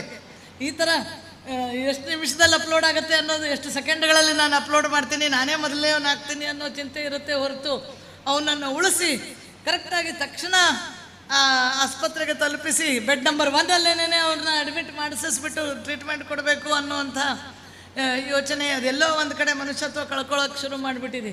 ಆದರೆ ಇಲ್ಲಿದ್ದು ಈ ಥರದ ಸಂಗತಿಗಳನ್ನು ನೋಡಿದಾಗ ನಮಗೆ ನಿಜವಾಗ್ಲೂ ಸ್ಫೂರ್ತಿನೂ ಬರ್ತದೆ. ನಾನು ಮಹಾಭಾರತದ್ದು ಒಂದು ವಿಷಯ ಹೇಳ್ಬಿಡ್ಬೇಕು. ಯಾಕೆಂತಂದರೆ ಹೇಗೆ ನೀವು ಜೀವರಕ್ಷೆಗೆ ತುರ್ತಾಗಿ ಮಾಡ್ತಿರೋ ಅದೇ ರೀತಿಯಲ್ಲಿ ಶ್ರೀಕೃಷ್ಣ ದ್ರೌಪದಿಯ ಮಾನರಕ್ಷೆ ಎಷ್ಟು ತುರ್ತಾಗಿ ಬಂದ ಅಂತಂತಂದರೆ, ಅವಳ ಒಂದು ಕರೆಗೆ ಶ್ರೀಕೃಷ್ಣ ಪರಮಾತ್ಮ ಬಂದು ಮಾನರಕ್ಷೆ ಮಾಡಿದ. ಹೀಗಾಗಿ ಆ ಶ್ರೀಕೃಷ್ಣ ಪರಮಾತ್ಮನ ಹೆಸರಿನಲ್ಲಿ ತುರ್ತಾಗಿ ಬಂದು ಜೀವರಕ್ಷೆ ಮಾಡುವಂಥ ಒಂದು ದೊಡ್ಡ ಕೆಲಸ ಇವತ್ತು ಶ್ರೀಕೃಷ್ಣ ಆಸ್ಪತ್ರೆ ಆಗ್ತಾ ಇದೆ. ಇಲ್ಲಿರುವಂಥ ಭಾಳ ವಾತಾವರಣವನ್ನು ನೋಡಿದಾಗೂ ಭಾಳ ಸಂತೋಷ ಅನ್ನಿಸ್ತಾ ಇತ್ತು. ಅವ್ರು ಹೇಳಿದ್ರು, ಪ್ಲಾಸ್ಟಿಕ್ ನಮ್ಮನ್ನು ನೋಡಿದ ತಕ್ಷಣ ಭಾಳ ಜನ ಈ ಪ್ಲಾಸ್ಟಿಕ್ ವಿರೋಧಿಗಳು ಬಂದರು ಅಂತ.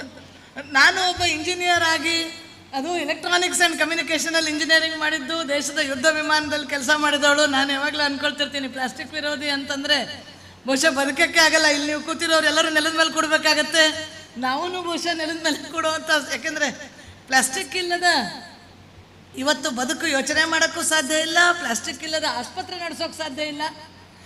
ಇವು ಈ ಡಬಲ್ ಎಡ್ಜ್ ಸೋರ್ಡ್ ಅಂತಾರಲ್ಲ, ಅಂದರೆ ಇದು ಕತ್ತರಿ ಚಾಕು ಥರ, ಅದರಿಂದ ಲಾಭನೂ ಇದೆ, ಅದರಿಂದ ಸಮಸ್ಯೆನೂ ಆಗುತ್ತೆ. ಹೀಗಾಗಿ ದಯವಿಟ್ಟು ಅದರಲ್ಲಿ ಸ್ವಲ್ಪ ಸರಿ ಮಾಡ್ಕೊಳ್ಳಿ. ನಾನು ಪ್ಲಾಸ್ಟಿಕ್ ವಿರೋಧಿ ಖಂಡಿತ ಅಲ್ಲ. ಯಾಕೆಂದರೆ ಇವತ್ತಿನ ಹೊಸ ಆವಿಷ್ಕಾರಗಳನ್ನು ಜೊತೆಗೆ ಬದುಕಿದಂಥವ್ರು ನಾವು ಪ್ಲಾಸ್ಟಿಕ್ ವಿರೋಧಿ ಆಗೋದು ಬೇಡ. ಆದರೆ ಅದೇ ಸಂದರ್ಭದಲ್ಲಿ ನೀವೇನೋ ಪ್ಲಾಸ್ಟಿಕ್ನಿಂದ ಬೇರೆ ಬೇರೆ ಇಂಜೆಕ್ಷನ್ಗಳು ಬಂದಿದೆ, ಡಿಸ್ಪೋಸಬಲ್ ಇಂಜೆಕ್ಷನ್ ಬಂದಿದೆ, ಎಲ್ಲವೂ ಪ್ಲಾಸ್ಟಿಕ್ ಇದೆ, ಡಿಸ್ಪೋಸಬಲ್ಸ್ ಬೇಕಾಗಿದೆ. ಅದರಲ್ಲೂ ಕೋವಿಡ್ ಆದಮೇಲಂತೂ ಡಿಸ್ಪೋಸಬಲ್ಗಳು ಆಸ್ಪತ್ರೆಗಳಲ್ಲಿ ಬೇಕೇ ಬೇಕು. ನಾನು ಒಂದು ಆಸ್ಪತ್ರೆಯ ಆಡಳಿತದಲ್ಲಿದ್ದವಳು, ಡಿಸ್ಪೋಸಬಲ್ ಬೇಕು. ಆವಾಗ ನಾನು ಅವ್ರನ್ನ ಕೇಳ್ತಾ ಇದ್ದೆ, ನಿಮ್ಮ ಮೆಡಿಕಲ್ ವೇಸ್ಟ್ ಏನಾಗುತ್ತೆ ಅಂತ. ಇಲ್ಲಿರುವಂತಹ ಡಿಸ್ಪೋಸಬಲ್ಗಳ ವೇಸ್ಟ್ ಎಲ್ಲಿಗೆ ಹೋಗುತ್ತೆ? ಇಂಥ ಒಂದು ಸುಂದರವಾದ ಪಶ್ಚಿಮ ಘಟ್ಟದ ಈ ಒಂದು ಸುಂದರ ತಾಣದಲ್ಲಿ ಒಂದು ಆಸ್ಪತ್ರೆ ನಡೆದಾಗ ಅಲ್ಲಿರುವಂಥ, ಯಾಕಂದರೆ ಈಗ ಪ್ರತಿ ಸಲ ಇಂಜೆಕ್ಷನ್ ಮಾಡಿದಾಗ ಅದನ್ನು ಮೊದಲು ಅದರ ಮರುಬಳಕೆ ಆಗ್ತಿತ್ತು, ಈಗೇನು ಮರುಬಳಕೆ ಆಗಲ್ಲ. ಪ್ರತಿ ಸಲ ಈ ಸಲೈನ್ ಹಚ್ಚಿದಾಗ ಅದು ಆಗಲ್ಲ. ಆದರೆ ಬಹಳಷ್ಟು ಸಂಗತಿಗಳು ಆಸ್ಪತ್ರೆಯಲ್ಲಿ ಮರುಬಳಕೆ ಮಾಡೋಕ್ಕೆ ಸಾಧ್ಯ ಇಲ್ಲ. ಅದಕ್ಕೆ ಬೇರೆ ಬೇರೆ ಆದ ಅವರದೇ ಕಾರಣಗಳಿದೆ. ಹೀಗಾಗಿ ಏನಾಗುತ್ತೆ ಆಸ್ಪತ್ರೆ ವೇಸ್ಟ್ ಅಂತ ಕೇಳಿದೆ. ಅವ್ರು ಹೇಳಿದ್ರು ಅದಕ್ಕೆ ಒಂದು ವ್ಯವಸ್ಥೆ ಇದೆ. ಆ ವ್ಯವಸ್ಥೆಯಲ್ಲಿ ಇಲ್ಲಿ ಯಾವುದೂ ನಾವು ಆಸ್ಪತ್ರೆಯಿಂದ ಬಂದಿರೋ ವೇಸ್ಟ್ ಯಾವುದೂ ನಮ್ಮ ಈ ಕಾಡಿಗೆ, ಈ ಸುಂದರ ಒಂದು ವಾತಾವರಣಕ್ಕೆ ತೊಂದರೆ ಕೊಡೋ ಥರ ಇಲ್ಲಿರುವಂತಹ ಕಾಡು ಪ್ರಾಣಿಗಳ ಬಾಯಲ್ಲಿ ಸಿಗುವಂಥದ್ದು, ಅವ್ರಿಗೆ ಇಂಜೆಕ್ಷನ್ ಕಡ್ಡಿನೇ ಸಿಕ್ಬಿಟ್ರೆ ಏನಾಗ್ಬೋದು ಯೋಚನೆ ಮಾಡಿದ್ರೆ ಭಯ ಆಗುತ್ತೆ. ಆದರೆ ಆ ಥರ ಯಾವುದೇ ಇಲ್ಲದೇ ಇರುವಂಥ ವ್ಯವಸ್ಥೆ ಇದೆ. ನನಗೆ ಗೊತ್ತಿರೋಂಗಿದು 2000 ಅಲ್ವಾ, 2000 ಇಸ್ವಿಯಲ್ಲೇನೆ ಮೆಡಿಕಲ್ ವೇಸ್ಟನ್ನು ಸರಿಯಾಗಿ ಕಲೆಕ್ಟ್ ಮಾಡಿ ಡಿಸ್ಪೋಸ್ ಮಾಡುವ ಅಥವಾ ಅದನ್ನು ರೀಸೈಕಲ್ ಮಾಡುವಂಥ ವ್ಯವಸ್ಥೆ ದೇಶದಲ್ಲಿದೆ. ಭಾಳಷ್ಟು ಜನ ಯೋಚನೆ ಮಾಡಿರಲ್ಲ. ಅದೇ ಮಾಡೋಕ್ಕಾದಾಗ ನಾವು ಎಷ್ಟೋ ಸಂದರ್ಭ ನಾವೇನು ಆ ಥರದ ಇಂಜೆಕ್ಷನ್ನು, ಸಾಮಾನ್ಯ ಜನ ನಾವೇನು ಆ ಥರದ ಇಂಜೆಕ್ಷನ್ನು ಬೇಕಾಗಿಲ್ಲ, ನಮಗೇನು ಅಷ್ಟು ಹೈಟೆಕ್ ಬೇಕಾಗಿರೋದಿಲ್ಲ. ಆದರೆ ನಾವು ಸಾಮಾನ್ಯ ಜನ ಖರ್ಚಿಗೆ ಉಪಯೋಗಿಸ್ಬೋದಿತ್ತು. ಅದರ ಬದಲಾಗಿ ಈಗ ಕಾಗದದ ಏನದು ಪೇಪರ್ ನ್ಯಾಪ್ಕಿನ್ಗಳು ಬಂದುಬಿಟ್ಟಿದೆ, ಡಿಸ್ಪೋಸಿಬಲ್ಸ್. ಯಾಕಂದರೆ ಡಾಕ್ಟ್ರು ಮಾಡಿದ್ದೆಲ್ಲ ನಾವು ಮಾಡೋಕ್ಕೆ ಹೋದರೆ ಸಾಧ್ಯ ಇಲ್ಲ. ಡಾಕ್ಟ್ರು ಹೇಳಿದ್ದು ಮಾಡೋಣ, ಡಾಕ್ಟ್ರು ಮಾಡಿದ್ದು ಮಾಡೋಕ್ಕಾಗಲ್ಲ. ಹೀಗಾಗಿ ಕಾಗದದ ಡಿಸ್ಪೋಸಿಬಲ್ ಇವನು ಉಪಯೋಗಿಸೋಕ್ಕೆ ಶುರು ಮಾಡಿಬಿಟ್ಟಿದ್ದೀವಿ. ಒಂದು ಸಲ ಪೇಪರ್ ಗ್ಲಾಸ್ಗಳು, ಒಮ್ಮೆ ನೀರು ಕುಡಿಯೋದು ಬಿಸಾಕುವಂಥದ್ದು. ಇನ್ನೂ ಒಂದು ಹೆಜ್ಜೆ ಮುಂದೆ ಹೋಗಿಬಿಟ್ರೆ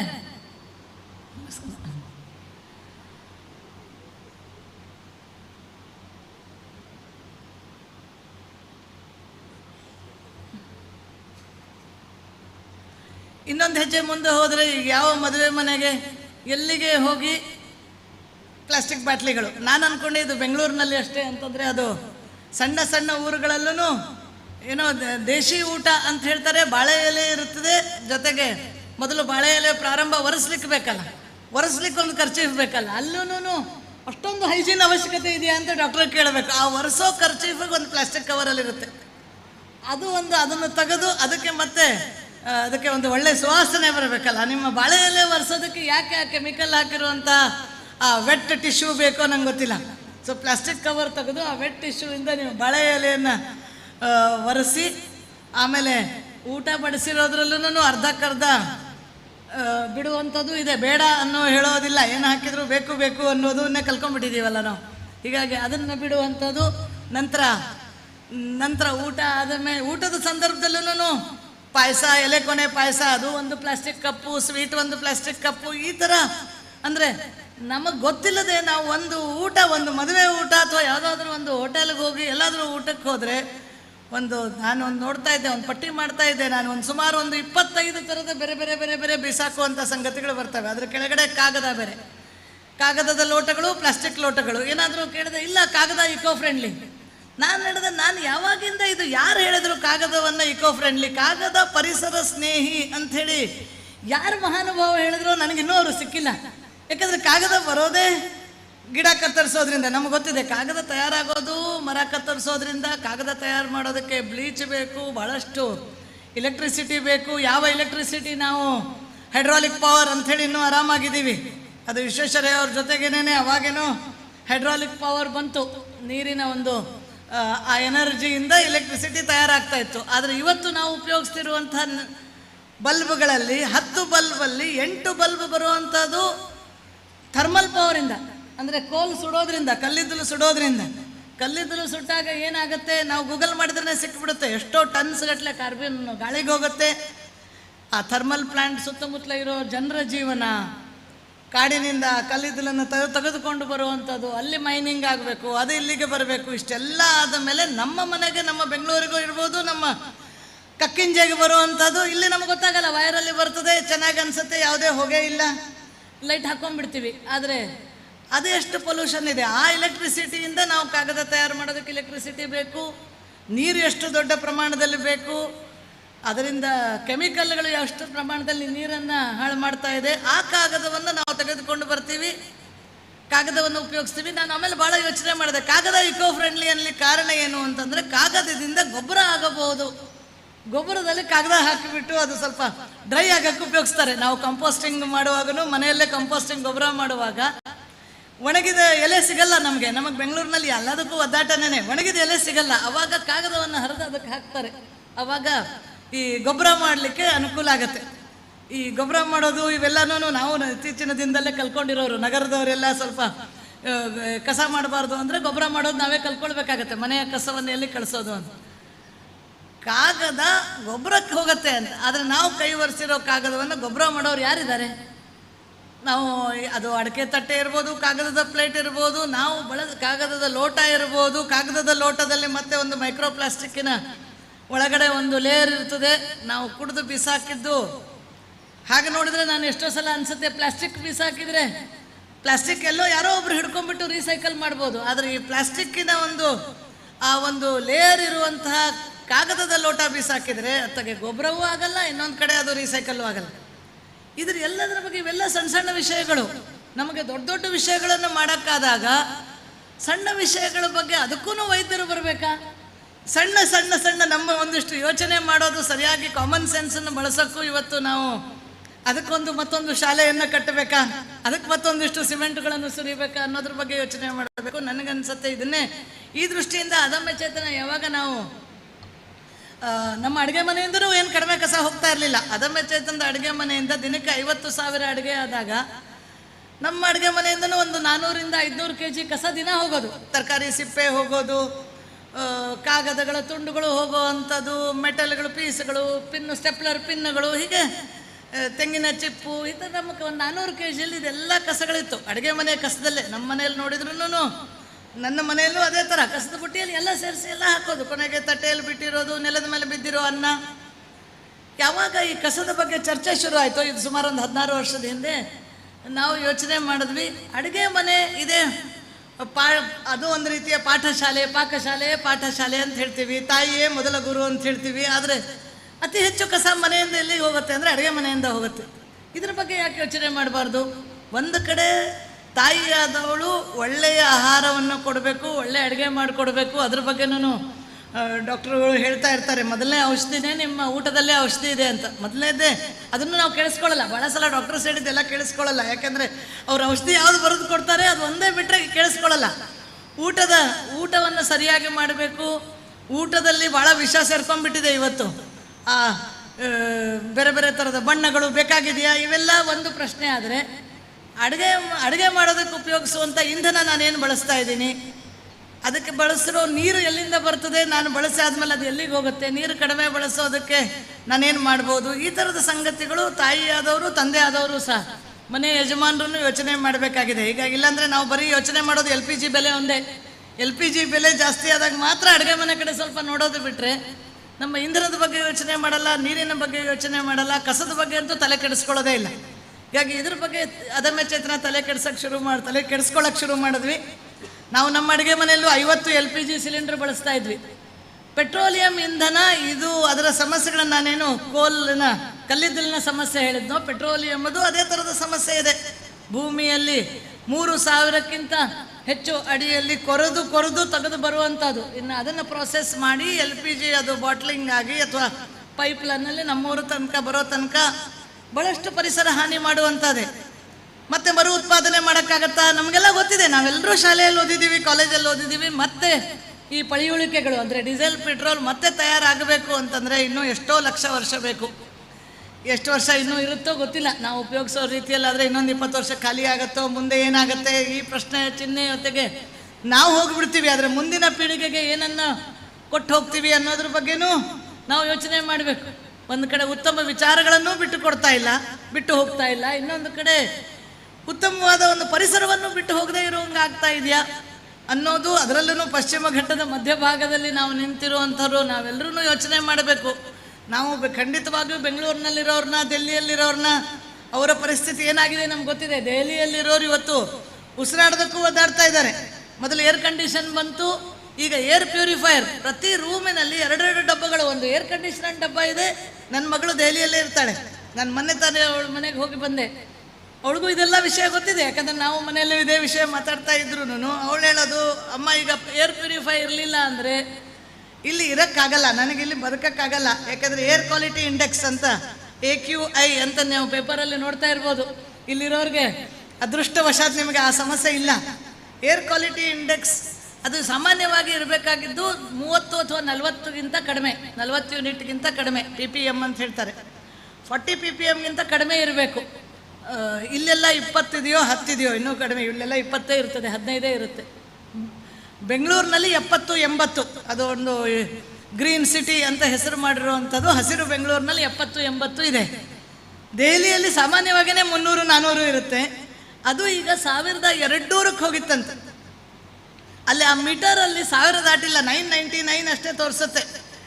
ಅದನ್ನು ದಾಟಿ ಹೋದ್ಮೇಲೆ ಗೊತ್ತಿರಲಿಲ್ಲ. ಆಮೇಲೆ ಯಾವುದೋ ಬೇರೆ ವಿದೇಶದ ಒಂದು ಎಂಬಸಿಯಲ್ಲಿ ಅವರದೊಂದು ಬೇರೆ ಇಕ್ವಿಪ್ಮೆಂಟ್ ತಂದಿದ್ರಂತೆ, ಅದರಿಂದ ಗೊತ್ತಾಯ್ತಂತೆ 1200 PPM ಅಷ್ಟು ಏರ್ ಕ್ವಾಲಿಟಿ ಇಂಡೆಕ್ಸ್ ಇದೆ, ದೆಹಲಿಯಲ್ಲಿದೆ. ಹೀಗಾಗಿ ನನಗನ್ಸುತ್ತೆ ಒಂಥರ ನಮ್ಮ ಬದುಕಿನ ಜೀವನ ಶೈಲಿ ಏನಿದೆ ಇವತ್ತು, ಅಂದರೆ ನಾವು ಎಷ್ಟು ಈ ಥರದ ಏರ್ ಪ್ಯೂರಿಫೈಯರು, ಏರ್ ಕಂಡೀಷ್ನರು, ಲೈಟ್ಗಳನ್ನು ಎಷ್ಟು ಬಳಸಿದಂಗೆ ಹೆಚ್ಚೆಚ್ಚು ನಮ್ಮನ್ನೇ ನಾವು ಕಂದಕದಲ್ಲಿ ತಳ್ತಾ ಇದ್ದೀವಿ. ಆ ದೃಷ್ಟಿಯಿಂದ ಎಲ್ಲಿ ಪ್ರಾರಂಭ ಮಾಡೋದು, ಸಾಮಾನ್ಯರು ಎಲ್ಲಿಂದ ಪ್ರಾರಂಭ ಮಾಡೋದು ಅಂತ ಯೋಚನೆ ಮಾಡಿದಾಗ ನಾವು ಒಂದು ಸಣ್ಣ ವಿಧಾನದಿಂದ ಪ್ರಾರಂಭ ಮಾಡಿದ್ವಿ. ಬೆಳಿಗ್ಗೆ ಎದ್ದ ತಕ್ಷಣ ನಮಗಂತೂ ಎಲ್ಲ ಇಲ್ಲೂ ಬಹುಶಃ ಹಾಲೆಲ್ಲ ಪ್ಯಾಕೆಟಲ್ಲೇ ಬರುತ್ತೆ ಅಂದ್ಕೊಂಡಿದ್ದೀನಿ. ನಾವು ಬೆಂಗಳೂರಿಗವ್ರಿಗಂತೂ ಪ್ಯಾಕೆಟ್ ಬಿಟ್ಟು ಬೇರೆ ದಾರಿ ಪರ್ಯಾಯವೇ ಇಲ್ಲ. ಎದ್ದ ತಕ್ಷಣ ಹಾಲಿನ ಪ್ಯಾಕೆಟ್ ಕತ್ತರಿಸಲೇಬೇಕು. ಹೀಗೆ ಕತ್ತರಿಸಿದರೆ ಬೆಂಗಳೂರಿನಲ್ಲಿ ಒಂದು 30 ಲಕ್ಷ ತುಂಡುಗಳು ಪ್ರತಿದಿನ ಹೋಗುತ್ತೆ. ಹೀಗೆ ಕತ್ತರಿಸೋ ಬದಲಿಗೆ ಹೀಗೆ ಯಾಕೆ ಕತ್ತರಿಸಬಾರ್ದು? ಸಣ್ಣ ಬದಲಾವಣೆ. ಹೀಗಿರೋದು ಹೀಗೆ ಕತ್ತರಿಸಿದರೆ ಆ ಸಣ್ಣ ತುಂಡು ಬೇರ್ಪಡೆ ಆಗಲ್ಲ. ಎಷ್ಟು? ಒಂದು ದಿನ ಒಂದು ಊರಿನಿಂದ 30 ಲಕ್ಷ ತುಂಡು, ಬರೀ ಹಾಲು ಮೊಸರು. ಇನ್ನು ಹಾಲು, ಉಪ್ಪು, ಬೇರೆ ಎಲ್ಲ ಸಕ್ಕರೆ ಈ ಎಲ್ಲ ಸೇರಿಸಿದ್ರೆ ಸುಮಾರು 50 ಲಕ್ಷ ಆಗ್ಬೋದು.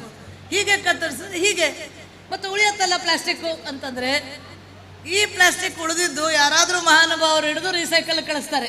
ಆದರೆ ಈ ತುಂಡು ಯಾರ ಕೈಗೂ ಸಿಗಲ್ಲ. ಅದು ಯಾರ ಕೈಗೆ ಸಿಗುತ್ತೆ? ಭೂಮಿ ತಾಯಿ ಕೈಗೆ ಸಿಗುತ್ತೆ, ಇಲ್ಲ ಅಂತಂದರೆ ನೀರಿಗೆ ಸಿಗುತ್ತೆ. ಅಲ್ಲಿ ಅದು ಸಣ್ಣ ಪ್ಲಾಸ್ಟಿಕ್ ಆಗಿ ವಾಪಸ್ ನಮ್ಮ ಆಹಾರದಲ್ಲೇ ಬರ್ತಾ ಇದೆ. ಡಾಕ್ಟರ್ ಹೇಳ್ತಾರೆ, ಇತ್ತೀಚೆಗೆ ತಾಯಿ ಹಾಲಿನಲ್ಲೂ ಈ ಮೈಕ್ರೋ ಪ್ಲಾಸ್ಟಿಕ್ ಸೇರಿದೆ ಅಂಥೇಳಿ ವೈದ್ಯರು ಹೇಳ್ತಾ ಇದ್ದಾರೆ. ಉಪ್ಪಿನಲ್ಲಿದೆ, ಸೊಪ್ಪಿನಲ್ಲಿದೆ, ಇದು ವಾಪಸ್ ನಮಗೆ ಬರ್ತಾ ಇದೆ.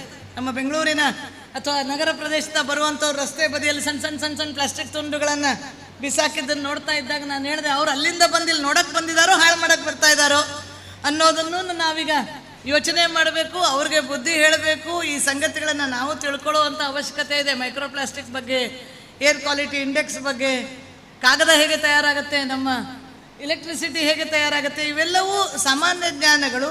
ಅದೂ ಮಾಡಬೇಕು. ಜೊತೆಗೆ ನಮ್ಮ ಬದಲಾವಣೆ ಏನು?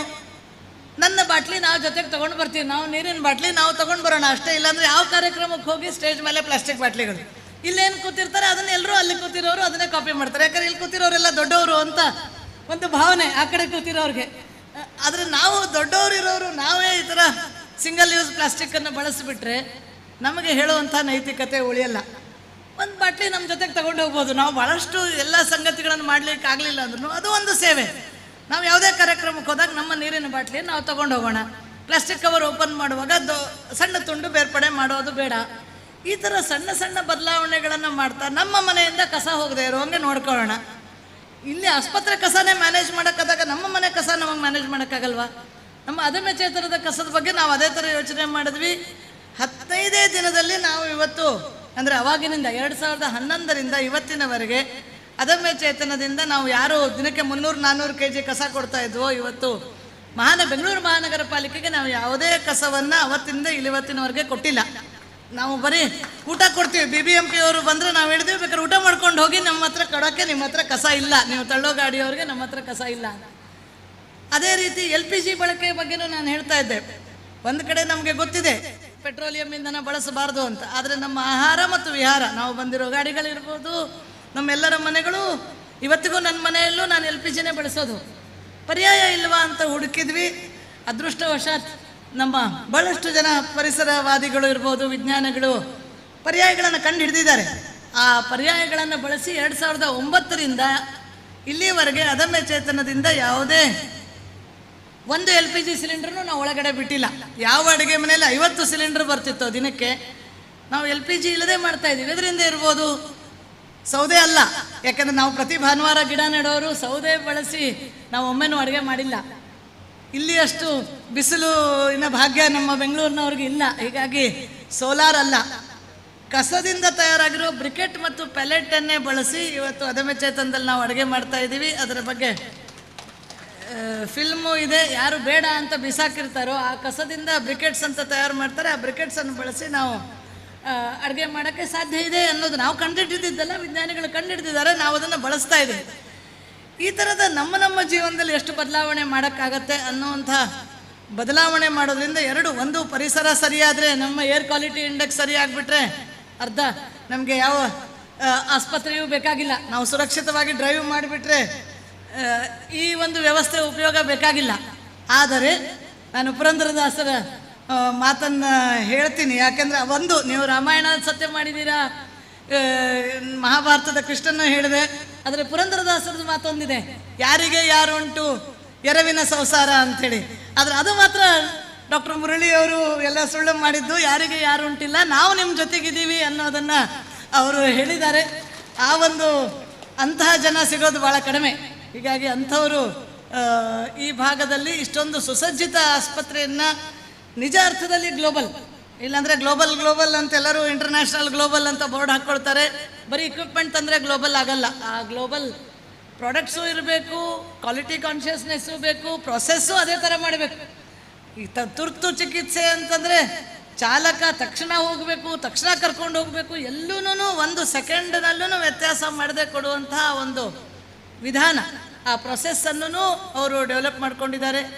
ಮಣಿಪಾಲ ಆಸ್ಪತ್ರೆ ಇವತ್ತು ಇಡೀ ಭಾರತದಲ್ಲೇನೇ ಹೆಸರು ಮಾಡಿರುವಂಥವರು. ಅವರ ಒಂದು ಅನುಭವದ KMCಯ ಒಂದು ಅನುಭವದ ಆ ಜೊತೆಗಾರತನ ನಿಮಗೆ ಜೊತೆಗಾರರಾಗಿ ಬಂದಿದ್ದಾರೆ. ಹೀಗಾಗಿ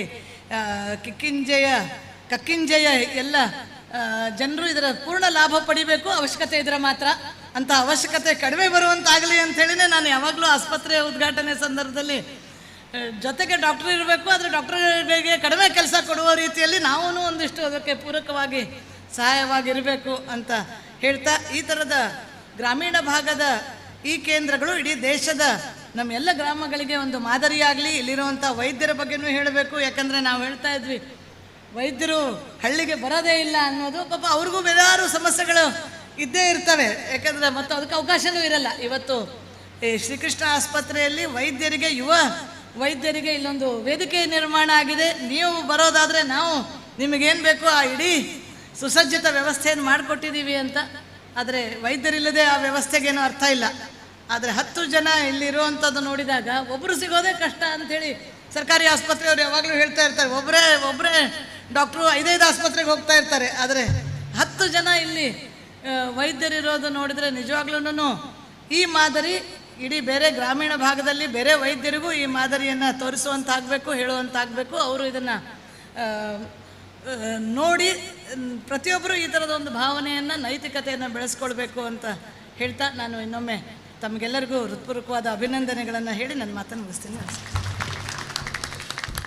ನಾವು ನಮ್ಮ ಆರೋಗ್ಯದ ಬಗ್ಗೆ ಮಾತ್ರ ಅಲ್ಲ, ನಮ್ಮ ಜನಜೀವನ ಅಂದರೆ ನಮ್ಮ ಸಮಾಜ, ನಮ್ಮ ಅಡುಗೆ ಮನೆ, ನಮ್ಮ ಇಂಧನ, ನಮ್ಮ ಎಲ್ಲದರ ಬಗ್ಗೆ ಯೋಚನೆ ಮಾಡಬೇಕು. ನಮ್ಮ ಪರಿಸರವನ್ನು ಉಳಿಸ್ಬೇಕು ಅನ್ನೋದರ ಜೊತೆಗೆ ರಾಮಾಯಣ, ಮಹಾಭಾರತ, ಪುರಂದರದಾಸರ ಉಲ್ಲೇಖವನ್ನು ಮಾಡಿ ಈ ಶ್ರೀಕೃಷ್ಣ ಆಸ್ಪತ್ರೆ ಯಾವ ರೀತಿ ಗ್ರಾಮೀಣ ಭಾಗದಲ್ಲಿ ಸೇವೆಯನ್ನು ಸಲ್ಲಿಸ್ತಿದೆ ಅನ್ನೋದನ್ನು ಪ್ರಶಂಸಿಸಿದ್ದಾರೆ. ತೇಜಸ್ವಿನಿ ಅನಂತಕುಮಾರ್ ಮೇಡಮ್, ಇವರು ನಿಮಗೆ ತುಂಬ ಹೃದಯದ ಧನ್ಯವಾದಗಳು. ಈಗ ನಮ್ಮೊಂದಿಗೆ ವಿಧಾನ ಪರಿಷತ್ ಸದಸ್ಯರಾದ ಜನಪ್ರಿಯ ಸಮಾಜಮುಖಿ ವ್ಯಕ್ತಿಗಳೂ ಆಗಿರುವಂಥ ಶ್ರೀಯುತ ಕಿಶೋರ್ ಕುಮಾರ್ ಬೊಟ್ಯಾಡಿಯವರು ನಮ್ಮೊಂದಿಗೆ ಸೇರಿಕೊಂಡಿದ್ದಾರೆ. ಇವರನ್ನು ಶ್ರೀಕೃಷ್ಣ ಆಸ್ಪತ್ರೆಯ ನಿರ್ದೇಶಕರಾದ ಡಾಕ್ಟರ್ ಮುರಳೀಕೃಷ್ಣ ಇರ್ವತ್ರಾಯರವರು ಹೂಗುಚ್ಛ ಹಾಗೂ ಸ್ಮರಣಿಕೆ ನೀಡಿ ಸ್ವಾಗತಿಸಬೇಕೆಂದು ಈ ಮೂಲಕ ವಿನಂತಿಸುತ್ತೇನೆ.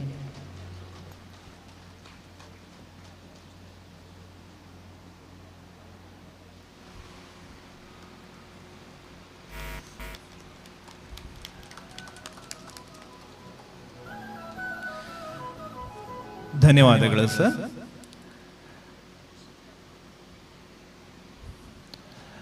ಕರ್ನಾಟಕ ಸರ್ಕಾರದ ವಿಧಾನ ಪರಿಷತ್ ಸದಸ್ಯರಾದ ಕೆ ಹರೀಶ್ ಕುಮಾರ್ ಅವರು ನಮ್ಮ ಜೊತೆಗಿದ್ದಾರೆ. ಈಗ ನಮ್ಮೆಲ್ಲರನ್ನ ಉದ್ದೇಶಿಸಿ ಹರೀಶ್ ಕುಮಾರ್ ಅವರು ಮಾತಾಡಲಿಕ್ಕಿದ್ದಾರೆ. ಸರ್, ವೇದಿಕೆ ನಿಮಗೆ.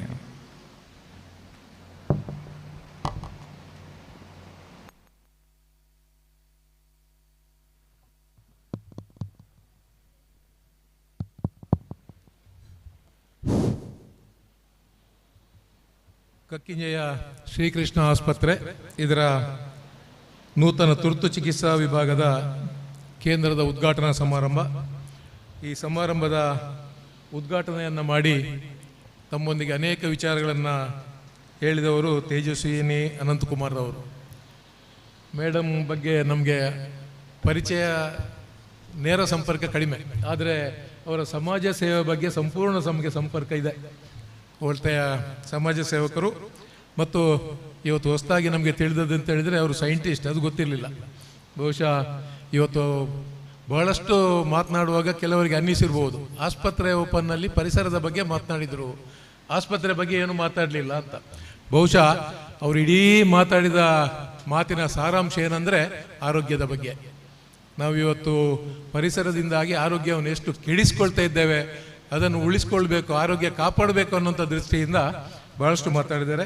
ಶ್ರೀಮತಿ ತೇಜಸ್ವಿನಿ ಅವರೇ, ಅಧ್ಯಕ್ಷತೆಯನ್ನು ವಹಿಸಿಕೊಂಡಂತಹ ಪ್ರಾಣೇಶ್ ಅವರು ನಮ್ಮ ಬಹಳ ಸ್ನೇಹಿತರು, ಈಗ ತಾನೇ ಮಾತನಾಡಿ ಅವರು ತಮ್ಮ ಕೆಲಸದ ನಿಮಿತ್ತ ಹೋಗಿದ್ದಾರೆ. ಸನ್ಮಾನ್ಯ ಕಿಶೋರ್ ಕುಮಾರ್ ಬೊಟ್ಯಾಡಿ ಅವರು ನಮ್ಮ ವಿಧಾನ ಪರಿಷತ್ನ ಶಾಸಕರು ವೇದಿಕೆಯಲ್ಲಿದ್ದಾರೆ. ಸಗೀರ್ ಸಿದ್ದಿಕಿ ಅವರಿದ್ದಾರೆ. ಶ್ರೀಮತಿ ಡಾಕ್ಟರ್ ರಾಧಾಕೃಷ್ಣನ್ರವರು, ವಸಂತ ಸಾಲಿಯನ್ರವರು, ಪಂಚಾಯತ್ ಅಧ್ಯಕ್ಷರಾದ ಶಾರದಾರವರು, ಶ್ರೀಮತಿ ತ್ರೇಸಿಯಾ ಕೆಪಿ ಅವರು, ಅಧ್ಯಕ್ಷತೆಯನ್ನು ವಹಿಸಿಕೊಂಡವರು ಮುರಳಿ ಕೃಷ್ಣರವರು, ಇಲ್ಲಿನ ಖ್ಯಾತ ವೈದ್ಯರು.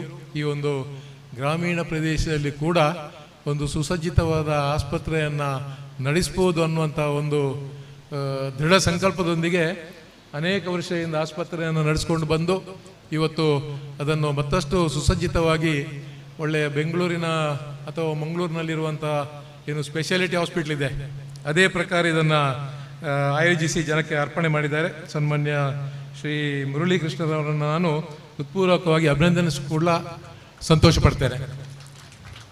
ಬೆಳ್ತಂಗಡಿ ತಾಲೂಕು ನಮ್ಮ ರಾಜ್ಯದಲ್ಲಿ ಒಂದು ಗ್ರಾಮೀಣ ಪ್ರದೇಶ, ಅದರಲ್ಲಿ ಕೂಡ ಕಕ್ಕಿಂಜೆ ಅನ್ನೋದು ಮತ್ತಷ್ಟು ಗ್ರಾಮೀಣ ಪ್ರದೇಶ. ಇದು ಇನ್ನು ನಾವು ಸ್ವಲ್ಪ ಮೇಲೆ ಹೋದರೆ ಪ್ರಾಣೇಶ್ವರ ಊರು ಮೂಡಿಗೆರೆಗೆ ಹೋಗ್ತೇವೆ, ಜಿಲ್ಲೆಯೇ ಬೇರೆ. ಇಷ್ಟೊಂದು ಗ್ರಾಮೀಣ ಪ್ರದೇಶದಲ್ಲಿ ಇವತ್ತು ಇಷ್ಟೊಂದು ಸುಸಜ್ಜಿತವಾದಂಥ ಒಂದು ಆಸ್ಪತ್ರೆ ನಿರ್ಮಾಣ ಮಾಡಿ ಅದರಲ್ಲಿ ನಾವು ಯಾವ ರೀತಿಯ ಆಸ್ಪತ್ರೆಯನ್ನು ನಡೆಸ್ಕೊಂಡು ಹೋಗ್ಬೋದು ಅನ್ನುವಂಥ ವಿಚಾರವಾಗಿ ತಲೆ ಕೆಡಿಸದೆ ಜನರ, ಗ್ರಾಮೀಣ ಪ್ರದೇಶದ ಜನರಿಗೆ ಕೂಡ ಉತ್ತಮವಾದಂಥ ಆರೋಗ್ಯ ಸೇವೆ ಕಲ್ಪಿಸಿಕೊಡ್ಬೇಕು ಅನ್ನುವಂಥ ಮಹಾದಾಸೆಯಿಂದ ಈ ಆಸ್ಪತ್ರೆಯನ್ನು ಪ್ರಾರಂಭ ಮಾಡಿದ್ದು ಸನ್ಮಾನ್ಯ ಮುರಳಿ ಕೃಷ್ಣರವರು. ಮಾತ್ರವಲ್ಲ, ಅವರೊಂದಿಗೆ ಅನೇಕ ಜನ ಡಾಕ್ಟರ್ಗಳು ಕೂಡ ಸೇರಿಕೊಂಡಿದ್ದಾರೆ. ಇವತ್ತು ಮಂಗಳೂರು, ಬೆಂಗಳೂರಿನಂಥ ಪಟ್ಟಣಗಳಲ್ಲಿ ಬೇಕಾದಷ್ಟು ಡಾಕ್ಟರ್ಗಳು ಸಿಗ್ತಾರೆ, ಆದರೆ ಗ್ರಾಮೀಣ ಪ್ರದೇಶಕ್ಕೆ ಬರಲಿಕ್ಕೆ ಬಹಳ ಕಷ್ಟ, ಬರುವುದಿಲ್ಲ. ಶ್ರೀ ಕ್ಷೇತ್ರ ಧರ್ಮಸ್ಥಳದಿಂದ ಉಜಿರೆಯಲ್ಲಿ ಒಂದು ಸುಸಜ್ಜಿತವಾದಂಥ ಆಸ್ಪತ್ರೆ ಆಗಿದೆ. ಅಲ್ಲಿ ಕೂಡ ಅವರಿಗೆ ಬೆಂಗಳೂರಿಂದ, ಮಂಗಳೂರಿಂದ ಡಾಕ್ಟರ್ಗಳು ಬಂದು ಅಲ್ಲಿ ನೆಲೆಸಲಿಕ್ಕೆ ತುಂಬ ಕಷ್ಟವಾದ್ದು. ಅಂದರೆ ಎಲ್ರಿಗೂ ಪಟ್ಟಣದಲ್ಲಿ ಇರಬೇಕು ಅನ್ನೋಂಥ ಒಂದು ಆಸೆ. ಆದರೆ ಇವತ್ತು ಅದರಲ್ಲಿ ಮುರಳೀಕೃಷ್ಣ ಅವರಿಗೆ ಸ್ವಲ್ಪ ರಿಲ್ಯಾಕ್ಸೇಷನ್ ಏನಂತ ಹೇಳಿದರೆ ಅವರ ಕುಟುಂಬದಲ್ಲಿಯೇ ತುಂಬ ಡಾಕ್ಟರ್ಗಳಿದ್ದಾರೆ. ಆ ಎಲ್ಲ ಡಾಕ್ಟರ್ಗಳು ಅವರೊಂದಿಗೆ ಇರಲೇಬೇಕು, ಇಲ್ಲಿಯೇ ಕೆಲಸ ಮಾಡಬೇಕು ಅಂತ ಒಂದು ದೊಡ್ಡ ಡಾಕ್ಟರ್ಗಳ ಕುಟುಂಬವನ್ನೇ ಹೊಂದಿರೋದ್ರಿಂದ ಅದೊಂದು ದೊಡ್ಡ ಅಡ್ವಾಂಟೇಜ್ ಸನ್ಮಾನ್ಯ ಮುರಳೀಕೃಷ್ಣ ಅವರಿಗೆ. ಇಲ್ಲಿ ಈ ಪ್ರದೇಶದಲ್ಲಿ ಡಾಕ್ಟರ್ನ ಒಂದು ಆಸ್ಪತ್ರೆ ನಡೆಸೋದು ಬಹಳ ಕಷ್ಟ. ಇವತ್ತು ಡಾಕ್ಟರ್ಗಳು ಏನು ಮಾಡ್ತಿದ್ದೆ ಅಂತ ಹೇಳಿದರೆ MBBS ಮಾಡ್ತಾ ಇದ್ದೇನೆ, ಮುಂದೆ ಏನು ಅಂತ ಹೇಳಿದರೆ MS ಮಾಡಬೇಕು, MD ಮಾಡಬೇಕು, ಮತ್ತು ಅಮೇರಿಕಕ್ಕೆ ಹೋಗಬೇಕು, ಲಂಡನಿಗೆ ಹೋಗಬೇಕು, ಈ ರೀತಿ. ಅಂದರೆ ಅವರ ಆ್ಯಂಬಿಷನ್ ಅಷ್ಟು ಇರ್ತದೆ. ಅವರು ಈಗ ಎಕ್ಸ್ಪೋಸ್ ಆಗಿದ್ದಾರೆ, ಮಕ್ಕಳೆಲ್ಲ ಪಟ್ಟಣಕ್ಕೆ ಹೋಗಬೇಕು, ಹಳ್ಳಿಯಲ್ಲಿ ಏನು ನಮಗೆ ಬೇಕಾದಂಥ ಇನ್ಫ್ರಾಸ್ಟ್ರಕ್ಚರ್ ಸಿಗುವುದಿಲ್ಲ ಅನ್ನುವಂಥ ಒಂದು ಮನೋಭಾವ ಬಂದುಬಿಟ್ಟಿದೆ. ಅಂಥ ಸಂದರ್ಭದಲ್ಲಿ ಈ ಗ್ರಾಮೀಣ ಪ್ರದೇಶದಲ್ಲಿ ಆಸ್ಪತ್ರೆ ನಡೆಸುವಂಥದ್ದು ಬಹಳ ಕಷ್ಟದ ವಿಚಾರ. ಆ ಒಂದು ದೊಡ್ಡ ಕೆಲಸಕ್ಕೆ ಮುರಳೀಕೃಷ್ಣ ಅವರು ಕೈ ಹಾಕಿದ್ದಾರೆ, ಅದರಲ್ಲಿ ಅವರು ಯಶಸ್ವಿಯಾಗಲಿ. ಒಂದು ರೀತಿಯಲ್ಲಿ ತೇಜಸ್ವಿನವರು ಹೇಳಿದ ಹಾಗೆ ಆಸ್ಪತ್ರೆಗೆ ಹೋಗುವವರ ಸಂಖ್ಯೆ ಬಹಳಷ್ಟು ಕಡಿಮೆ ಆಗ್ಬೋದು ಅವರು ಹೇಳಿದ್ದನ್ನು ಕೇಳಿದರೆ. ಆಸ್ಪತ್ರೆ ಬೆಳಿಬೇಕು, ನಮ್ಮ ಆರೋಗ್ಯ ಕೂಡ ಉಳಿಬೇಕು. ಇವತ್ತು ಆಸ್ಪತ್ರೆ ಇರೋದು ನಮ್ಮ ಆರೋಗ್ಯ ಕೆಟ್ಟ ಮೇಲೆ ಹೋಗಲಿಕ್ಕೆ, ಆರೋಗ್ಯ ಕೆಡಿಸಿಕೊಂಡು ಹೋಗಲಿಕ್ಕೆ ಅಲ್ಲ. ನಾವು ಆರೋಗ್ಯವನ್ನು ಉಳಿಸ್ಕೊಳ್ಬೇಕು, ಆರೋಗ್ಯ ಕೆಟ್ಟ ಮೇಲೆ ಆಸ್ಪತ್ರೆ ಹೋಗುವಂಥ ಒಂದು ಪರಿಪಾಠ ಬೆಳೆಸ್ಕೊಳ್ಬೇಕು. ಆದ್ದರಿಂದ ಆಸ್ಪತ್ರೆ ಹಳ್ಳಿಯಲ್ಲಿದೆ ಅಂತೇಳಿ ನಮ್ಮ ಆರೋಗ್ಯ ಕೆಡಿಸ್ಕೊಂಡು ಇರುವಂಥ ಪ್ರಮೇಯ ನಮ್ಮಲ್ಲಿ ಬರಬಾರ್ದು ಅನ್ನುವಂಥ ಒಂದು ಸಮಯ ಪ್ರಜ್ಞೆ ತಮ್ಮಲ್ಲೆಲ್ಲ ಇರಬೇಕು ಅಂತೇಳಿ ವಿನಂತಿಸಿಕೊಂಡು ಈ ಒಂದು ಉತ್ತಮವಾದ ಕಾರ್ಯಕ್ರಮದಲ್ಲಿ ಬಂದು ಇರುವಂಥ ಒಂದು ಅವಕಾಶವನ್ನು ಕಲ್ಪಿಸಿಕೊಟ್ಟಿದ್ದಾರೆ. ಇಬ್ಬರು ಅತಿಥಿಗಳು ಕೂಡ ಹೊರಟಿದ್ದಾರೆ, ಮೂರನೇ ಅತಿಥಿ ಕೂಡ ಹೊರಡುವವರೇ. ಆದ್ದರಿಂದ ಸ್ವಲ್ಪ ಸಮಯದ ಅಭಾವ ಕೂಡ ಇದೆ. ಇನ್ನು ಅನೇಕ ನಮ್ಮ ಸ್ನೇಹಿತರು ಮಾತನಾಡಲಿಕ್ಕಿದ್ದಾರೆ. ನಾವೆಲ್ಲರಿಗೂ ಶುಭವನ್ನು ಹಾರೈಸಿ ಆಸ್ಪತ್ರೆ ನಡೆಸುವಂಥ ಮುರಳೀಕೃಷ್ಣವರಿಗೆ ದೇವರು ಒಳ್ಳೆಯ ಆರೋಗ್ಯವನ್ನು ಅವರಿಗೆ ಕೊಟ್ಟು ಈ ನಮ್ಮ ಆರೋಗ್ಯವನ್ನು ಕಾಪಾಡುವಂಥ ಶಕ್ತಿಯನ್ನು ನೀಡಲಿ ಶ್ರೀಕೃಷ್ಣ ಅಂತ ಹೇಳಿ ನಾನು ಪ್ರಾರ್ಥಿಸಿಕೊಂಡು ತಮಗೆಲ್ಲರಿಗೂ ಶುಭವನ್ನು ಹಾರೈಸಿ ನನ್ನ 2 ಮಾತುಗಳನ್ನ ಕೊನೆಗೊಳಿಸ್ತೇನೆ. ಎಲ್ರಿಗೂ ನಮಸ್ಕಾರ.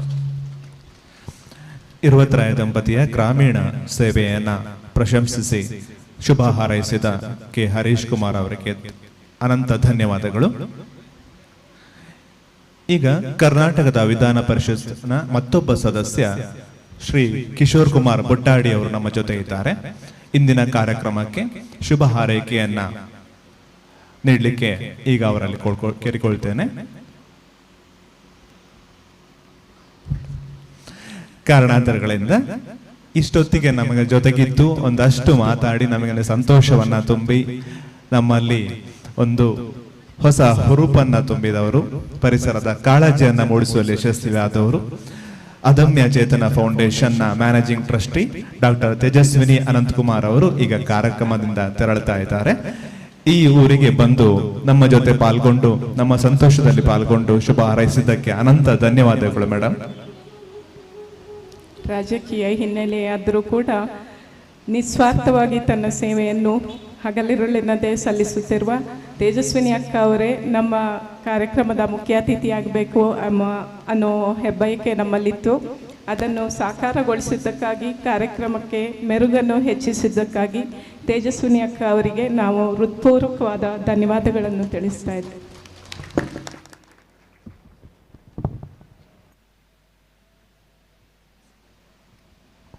ಶ್ರೀಕೃಷ್ಣ ಆಸ್ಪತ್ರೆ ಕಕ್ಕಿಂಜೆ ಬೆಳ್ತಂಗಡಿ, ಕೆಎಂಸಿ ಆಸ್ಪತ್ರೆ ಮಂಗಳೂರು ಸಹಯೋಗದಲ್ಲಿ ನೂತನ ತುರ್ತು ಚಿಕಿತ್ಸಾ ವೈದ್ಯಕೀಯ ಕೇಂದ್ರವನ್ನು ಇವತ್ತು ಇಲ್ಲಿ ಉದ್ಘಾಟನೆ ಆಗಿದೆ. ಈ ಕಾರ್ಯಕ್ರಮದ ಶುಭ ಸಂದರ್ಭದಲ್ಲಿ ಊರಿನ ಎಲ್ಲ ಮಹಾಜನತೆ ಸೇರಿದ್ದೀರಿ ನೀವು. ನಾನು ಭಗವಂತನಲ್ಲಿ ಪ್ರಾರ್ಥನೆ ಮಾಡ್ತೇನೆ, ಇಡೀ ಮುರಳೀಕೃಷ್ಣ ಮತ್ತು ಅವರ ತಂಡಕ್ಕೆ ಆ ಭಗವಂತ ಶ್ರೀಕೃಷ್ಣ ಪರಮಾತ್ಮ ಶಕ್ತಿಯನ್ನು ಕೊಡಲಿ. ಕೆಎಂಸಿಯ ಸಹಯೋಗದಿಂದ ಮಾಡುವಂಥ ಈ ತುರ್ತು ಚಿಕಿತ್ಸಾ ಘಟಕಕ್ಕೆ ಈ ಭಾಗದ ಜನರ ಕಷ್ಟಕ್ಕೆ, ನೋವಿಗೆ ಸ್ಪಂದಿಸುವಂತಾಗಲಿ. ಅದರ ಜೊತೆಗೆ ಹುಟ್ಟು ಆಕಸ್ಮಿಕ, ಸಾವು ನಿಶ್ಚಿತ. ನಾವೆಲ್ಲರೂ ನಮ್ಮ ಈ ಜೀವನದ 4 ದಿವಸದ ಆಟದಲ್ಲಿ ನಾವೆಲ್ಲರೂ ಆ ಹೋರಾಟದಲ್ಲಿ, ಆ ನಾಗಾಲೋಟದಲ್ಲಿ ಓಡ್ತಾ ಇರ್ತೇವೆ. ಕೆಲವು ಸಲ ಸಾವು ಆಕಸ್ಮಿಕವಾಗಿ ಬರ್ತದೆ, ನಮ್ಗೆ ಗೊತ್ತೇ ಇರೋದಿಲ್ಲ. ಬಟ್ ಸಾವು ಮಾತ್ರ ನಿಶ್ಚಿತ. ಅದು ಯಾವ ರೀತಿಯಲ್ಲಿ ಬರ್ತದೆ ಯಾರಿಗೂ ಗೊತ್ತಿಲ್ಲ.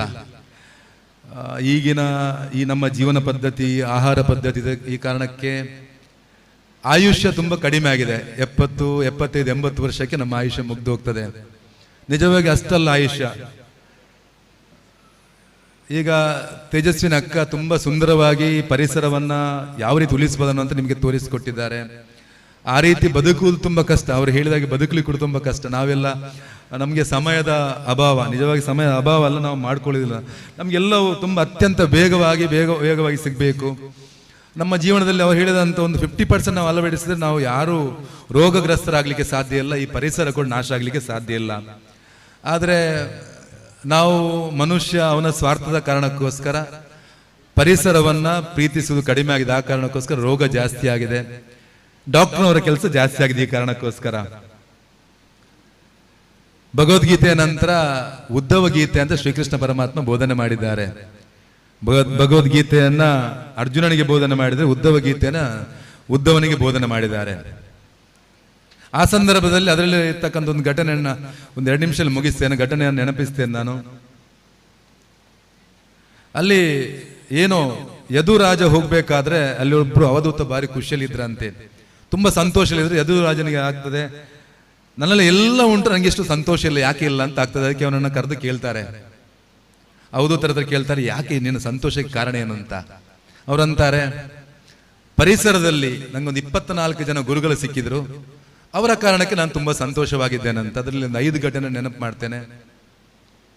ಪ್ರಥಮವಾಗಿ ಭೂಮಿ. ಈ ಭೂಮಿಯಿಂದ ಭೂಮಿಯ ಗರ್ಭಕ್ಕೆ ಕೈ ಹಾಕಿ ನಾವೆಲ್ಲ ತೆಗಿತೇವೆ, ಚಿನ್ನ, ವಜ್ರ, ವೈಡೂರ್ಯ, ರತ್ನ, ಮುತ್ತು ಎಲ್ಲ ತೆಗಿತೇವೆ. ಭೂಮಿಗೆ ಏನು ಬೇಸರ ಆಗೋದಿಲ್ಲ. ಭೂಮಿಯ ಮನಸ್ಸು ಬರ್ತದೆ, ಇದು ನಂದಲ್ಲ, ಎಲ್ಲ ಬೇರೆಯವ್ರದಂತ ಮನಸ್ಸಿಗೆ ಬರ್ತದೆ. ನಾವು ಆ ರೀತಿ ಬದುಕಿದಾಗ ನಮಗೆ ಸಂತೋಷವಾಗಿರ್ಲಿಕ್ಕೆ ಸಾಧ್ಯತೆ ಉಂಟು. ಆಕಾಶದಲ್ಲಿ ಗುಡುಗು, ಸಿಡಿಲು, ಮಿಂಚು ಎಲ್ಲ ಬರ್ತದೆ. ಆಕಾಶ ಏನೂ ಆಗೋದಿಲ್ಲ, ನಿರ್ಲಿಪ್ತ ಭಾವದಲ್ಲಿ ಇರ್ತದೆ. ಬಟ್ ನಾವು ಹೆದರ್ತೇವೆ ಅದಕ್ಕೆ. ನಮ್ಮ ಒಂದು ಕೂದಲು ಬಿಳಿ ಆದ್ರೆ ನಮಗೆ ಕಸಿವಿಸಿ ಆಗ್ತದೆ, ಹೆದರಿಕೆ ಆಗಲಿ ಶುರು ಆಗ್ತದೆ. ಮುಖದಲ್ಲಿ ಒಂದು ಮೊಡವೆ ಬಂದ್ರೆ ಟೆನ್ಷನ್ ಆಗಲಿ ಶುರು ಆಗ್ತದೆ. ನಾನನ್ನೋದು ಆಕಾಶದಂತೆ ನಾವು ನಿರ್ಲಿಪ್ತವಾಗಿದ್ದಾಗ ನಾವು ಸಂತೋಷವಾಗಲಿಕ್ಕೆ ಸಾಧ್ಯತೆ ಉಂಟು. ಶ್ರೀರಾಮಚಂದ್ರ ನಿಮ್ಗೆ ಗೊತ್ತಿರ್ಬೋದು, ಇನ್ನೇನು ಪಟ್ಟಾಭಿಷೇಕ ಆಗಬೇಕು, ಶ್ರೀರಾಮಚಂದ್ರ ಆಗ್ತದೆ ಅನ್ನೋ ಸಂದರ್ಭದಲ್ಲಿ ಆಗ ಸುದ್ದಿ ಬಂತು, ಇಲ್ಲ ಪಟ್ಟಾಭಿಷೇಕ ಇಲ್ಲ, ಕಾಡಿಗೆ ಹೋಗ್ಬೇಕಂತ. ಅದು ನಿರ್ಲಿಪ್ತ ಭಾವ. ಏನು ಶ್ರೀರಾಮಚಂದ್ರ ಏನು ಪಟ್ಟಾಭಿಷೇಕ ಆಗ್ಬೇಕಾದ್ರೆ ಯಾವ ರೀತಿ ಇದ್ರ, ಕಾಡಿಗೆ ಹೋಗೋ ಕೂಡ ಅದೇ ರೀತಿ ಇದ್ರು. ಆ ಕಾರಣಕ್ಕೋಸ್ಕರ ನಾವು ಆಕಾಶ ತರ ಶ್ರೀರಾಮಚಂದ್ರ ತರ ಬದುಕಿದಾಗ ನಾವು ಸಂತೋಷ ಇರ್ಲಿಕ್ಕೆ ಸಾಧ್ಯತೆ ಉಂಟು. ಇನ್ನೊಂದು ನೀರು ಸ್ಫಟಿಕದಂತೆ ಶುದ್ಧ. ನಾವೆಲ್ರಿ ತುಂಬಾ ಜನ ಸೇರಿದಾಗ ಹೇಗೆ ಬದುಕ್ತೇವೋ ನಾವು ಒಬ್ಬರಿರೋ ಕೂಡ ಅದೇ ತರ ಬದುಕಬೇಕಂತೆ. ಅಂದ್ರೆ ಪಾರದರ್ಶಕವಾಗಿ ಬದುಕಿದಾಗ ನಾವು ಸುಂದರ ಜೀವನವನ್ನು ಸಾಗಿಸ್ಲಿಕ್ಕೆ ಸಾಧ್ಯತೆ ಉಂಟು, ಸಮಾಜಕ್ಕೂ ಖುಷಿಯನ್ನು ಕೊಡ್ಲಿಕ್ಕೆ ಸಾಧ್ಯತೆ ಉಂಟು. ಬೆಂಕಿ ಕಸವನ್ನು ಹಾಕಿದ್ರು ಕೂಡ ಅದು ದಗದಗಿಸಿ ಉರಿಯುತ್ತದೆ, ತುಪ್ಪವನ್ನು ಹಾಕಿದ್ರು ಕೂಡ ಉರಿಯುತ್ತದೆ. ಎಲ್ಲ ಇದನ್ನ ಅರಗಿಸಿಕೊಳ್ಳುವಂತ ಶಕ್ತಿ ಬೆಂಕಿಗುಂಟು. ಆ ಕಾರಣಕ್ಕೋಸ್ಕರ ನಾವು ಕೂಡ ಬೆಂಕಿ ತರನೇ ಬದುಕಬೇಕು. ನಮ್ಗೆ ಹತ್ತಿರ ದುರ್ಜನರು ಬಂದಾಗ ಕೂಡ ನಾವು ಅವರನ್ನು ಇದು ಮಾಡಬಾರ್ದು. ಇನ್ನೊಂದು ವಾಯು, ಗಾಳಿ ಹೂದೋಟದಲ್ಲಿ ತುಂಬಾ ಇದಾಗ್ತದೆ, ಬೀಸ್ತದೆ, ಆಗ ಪರಿಮಳ ಬರ್ತದೆ. ಇನ್ನೊಂದು ಕಡೆ ಕೊಳಚೆಯಲ್ಲಿ ಕೂಡ ಬೀಸ್ತದೆ. ಗಾಳಿ ತನ್ನ ಮೈಗೆ ಯಾವುದನ್ನು ಅಂಟಿಸಿಕೊಳ್ಳುವುದಿಲ್ಲ. ಈ ರೀತಿ ನಾವು ಪಂಚಭೂತಗಳ ತರ ಬದುಕಿದಾಗ ಖುಷಿಯಲ್ಲಿ ಇರಲಿಕ್ಕೆ ಸಾಧ್ಯ. ಅದನ್ನ ಅವಧೂತ ಹೇಳಿದ್ರಂತೆ. ಈ ಕಾರಣಕ್ಕೋಸ್ಕರ ಇವತ್ತು ಪರಿಸರವನ್ನು ಉಳಿಸುವ ಜೊತೆಗೆ KMC ಅಂದ ತಕ್ಷಣ ಅದು ತುಂಬಾ ಹೆಸರಿರುವಂತಹ ಆಸ್ಪತ್ರೆ. ಮಂಗಳೂರಲ್ಲಿ KMC ಮತ್ತು AJ ಹಾಸ್ಪಿಟಲ್ ಎರಡು ತಕ್ಷಣಕ್ಕೆ ನೆನಪು ಬರುವಂಥದ್ದು. ಅದು ಯಾಕೆ ನೆನಪು ಬರುತ್ತೆ ಅಂದರೆ, ತುಂಬ ಜನರ ಜೀವವನ್ನು ವೈದ್ಯೋ ನಾರಾಯಣೋ ಹರಿ ಅಂತ ಅಂತಾರೆ. ತುಂಬ ಜನರ ಜೀವನ ಉಳಿಸಿದಂಥ ಕೀರ್ತಿ ಅವರಿಗುಂಟು. ಅವರು ಕೂಡ ಯಾವ ರೀತಿ ಅಂದರೆ ಸ್ವಂತಕ್ಕೆ ಯಾವುದು ಯೋಚನೆ ಮಾಡದೆ ಜನರ ದೇವರ ರೀತಿಯ ಜನರನ್ನು ಬದುಕಿಸುವಂಥ ಕೆಲಸ ಮಾಡಿದ್ದಾರೆ. ಇವತ್ತು ಮುರಳೀಕೃಷ್ಣ ಅವರ ನೇತೃತ್ವದಲ್ಲಿ ಅವರ ಈ ಸಂಸ್ಥೆಯಲ್ಲಿ KMC ಸಹಯೋಗದಿಂದ ಇಲ್ಲಿರ್ತಕ್ಕಂಥ ಯಾವುದೇ ಅಹಿತಕರ ಘಟನೆ ಆದಾಗ, ಅಂದರೆ ಒಂದು ಆಕ್ಸಿಡೆಂಟ್ ಇರಬಹುದು, ಆಗಬಾರ್ದು, ಆದರೆ ಆದ ತಕ್ಷಣ ಆ ಜೀವವನ್ನು ಉಳಿಸುವಂಥ ಕೆಲಸ ಮಾಡಲಿಕ್ಕೆ ಅವರು ಒಂದು ಪಣ ತೊಟ್ಟಿದ್ದಾರೆ. ನಿಮಗೆ ಆ ಭಗವಂತ ಶ್ರೀಕೃಷ್ಣ ಪರಮಾತ್ಮ ಶಕ್ತಿಯನ್ನು ಕೊಡಲಿ, ಈ ಭಾಗದ ಎಲ್ಲ ಜನರಿಗೆ ನಿಮ್ಮ ಸೇವೆಯನ್ನು ವಿನಿಯೋಗ ಮಾಡೋದು ಶಕ್ತಿಯನ್ನು ಕೊಡಲಿ ಅಂತ ಪ್ರಾರ್ಥನೆ ಮಾಡ್ತಾ, ತುಂಬ ಪ್ರೀತಿಯಿಂದ ಕರೆದಿದ್ದು ನಾನು ಕೂಡ ಭಗವಂತನ ಪ್ರಾರ್ಥನೆ ಮಾಡ್ತೇನೆ. ಇನ್ನಷ್ಟು ಎತ್ತರಕ್ಕೆ ಈ ಸಂಸ್ಥೆ ಹೋಗುವ ಮುಖಾಂತರ ಬಡ ಜನರ, ಇವತ್ತು ನರೇಂದ್ರ ಮೋದಿಜಿ ಬಂದ ಕಾರಣಕ್ಕೋಸ್ಕರ ಆಯುಷ್ಮಾನ್ ಭಾರತ್ ಅದೆಷ್ಟು ಬಡ ಜನರಿಗೆ ಬೇಕಾದಂಥ ಸೇವೆಯನ್ನು ಮಾಡಿದ್ದಾರೆ. ಅದು ಸರಿಯಾಗಿ ವಿನಿಯೋಗ ಆಗಲಿ, ಆ ಮುಖಾಂತರ ಇಲ್ಲಿ ರೋಗ ರುಜಿನ ದೂರ ಆಗಲಿ, ಡಾಕ್ಟರ್ ಸೇವೆ ಮುಖಾಂತರ ಜನರಿಗೆ ಸುಖ ಸಿಗಲಿ ಅಂತ ಪ್ರಾರ್ಥನೆ ಮಾಡ್ತಾನೆ ಮಾತ್ರ ಮುಗಿಸ್ತೇನೆ. ಭಾರತ್ ಮಾತಾ ಕಿ ಜೈ. ಪರಿಸರ ಪ್ರೀತಿ ಕಮ್ಮಿ ಆದಾಗ ರೋಗಗಳು ಜಾಸ್ತಿ ಆಗ್ತವೆ. ಸಂತೋಷದಿಂದಿರುವಾಗ ಯಾವುದೇ ತಂತ್ರ ಇಲ್ಲ, ಅದಕ್ಕೆ ನಮ್ಮ ನಿರ್ಲಿಪ್ತತೆ ಮಾತ್ರ ಸಾಧ್ಯ, ಇದ್ರೆ ಮಾತ್ರ ಸಾಧ್ಯ ಅಂತ ಕಿಶೋರ್ ಕುಮಾರ್ ಅವರು ತುಂಬಾ ಒಳ್ಳೆಯ ಮಾತುಗಳನ್ನಾಡಿದ್ದಾರೆ. Father Jose Ayyangodi, saint Thomas church, ಇವರು ನಮ್ಮ ಜೊತೆ ಸೇರಿಕೊಂಡಿದ್ದಾರೆ. ಇವರ ಆಗಮನಕ್ಕೆ ನಮಗೆಲ್ಲರೂ ತುಂಬಾ ಸಂತೋಷವಾಗಿದೆ ಈ ಕಾರ್ಯಕ್ರಮದಲ್ಲಿ. ಈಗ ಕಾರ್ಯಕ್ರಮದ ಮುಂದಿನ ಭಾಗವಾಗಿ ನೆರಿಯಾದ ಸೈಂಟ್ ಥಾಮಸ್ ಪ್ರೌಢಶಾಲೆಯ ಮುಖ್ಯ ಶಿಕ್ಷಕರಾದ ಶ್ರೀಮತಿ ತ್ರೇಸಿಯಾ KP ಅವರು ವೇದಿಕೆಯಲ್ಲಿದ್ದಾರೆ. ಅವರು ನಮ್ಮನ್ನೆಲ್ಲ ಉದ್ದೇಶಿಸಿ ಒಂದೆರಡು ಮಾತನಾಡಬೇಕೆಂದು ಕೇಳ್ಕೊಳ್ತೇನೆ.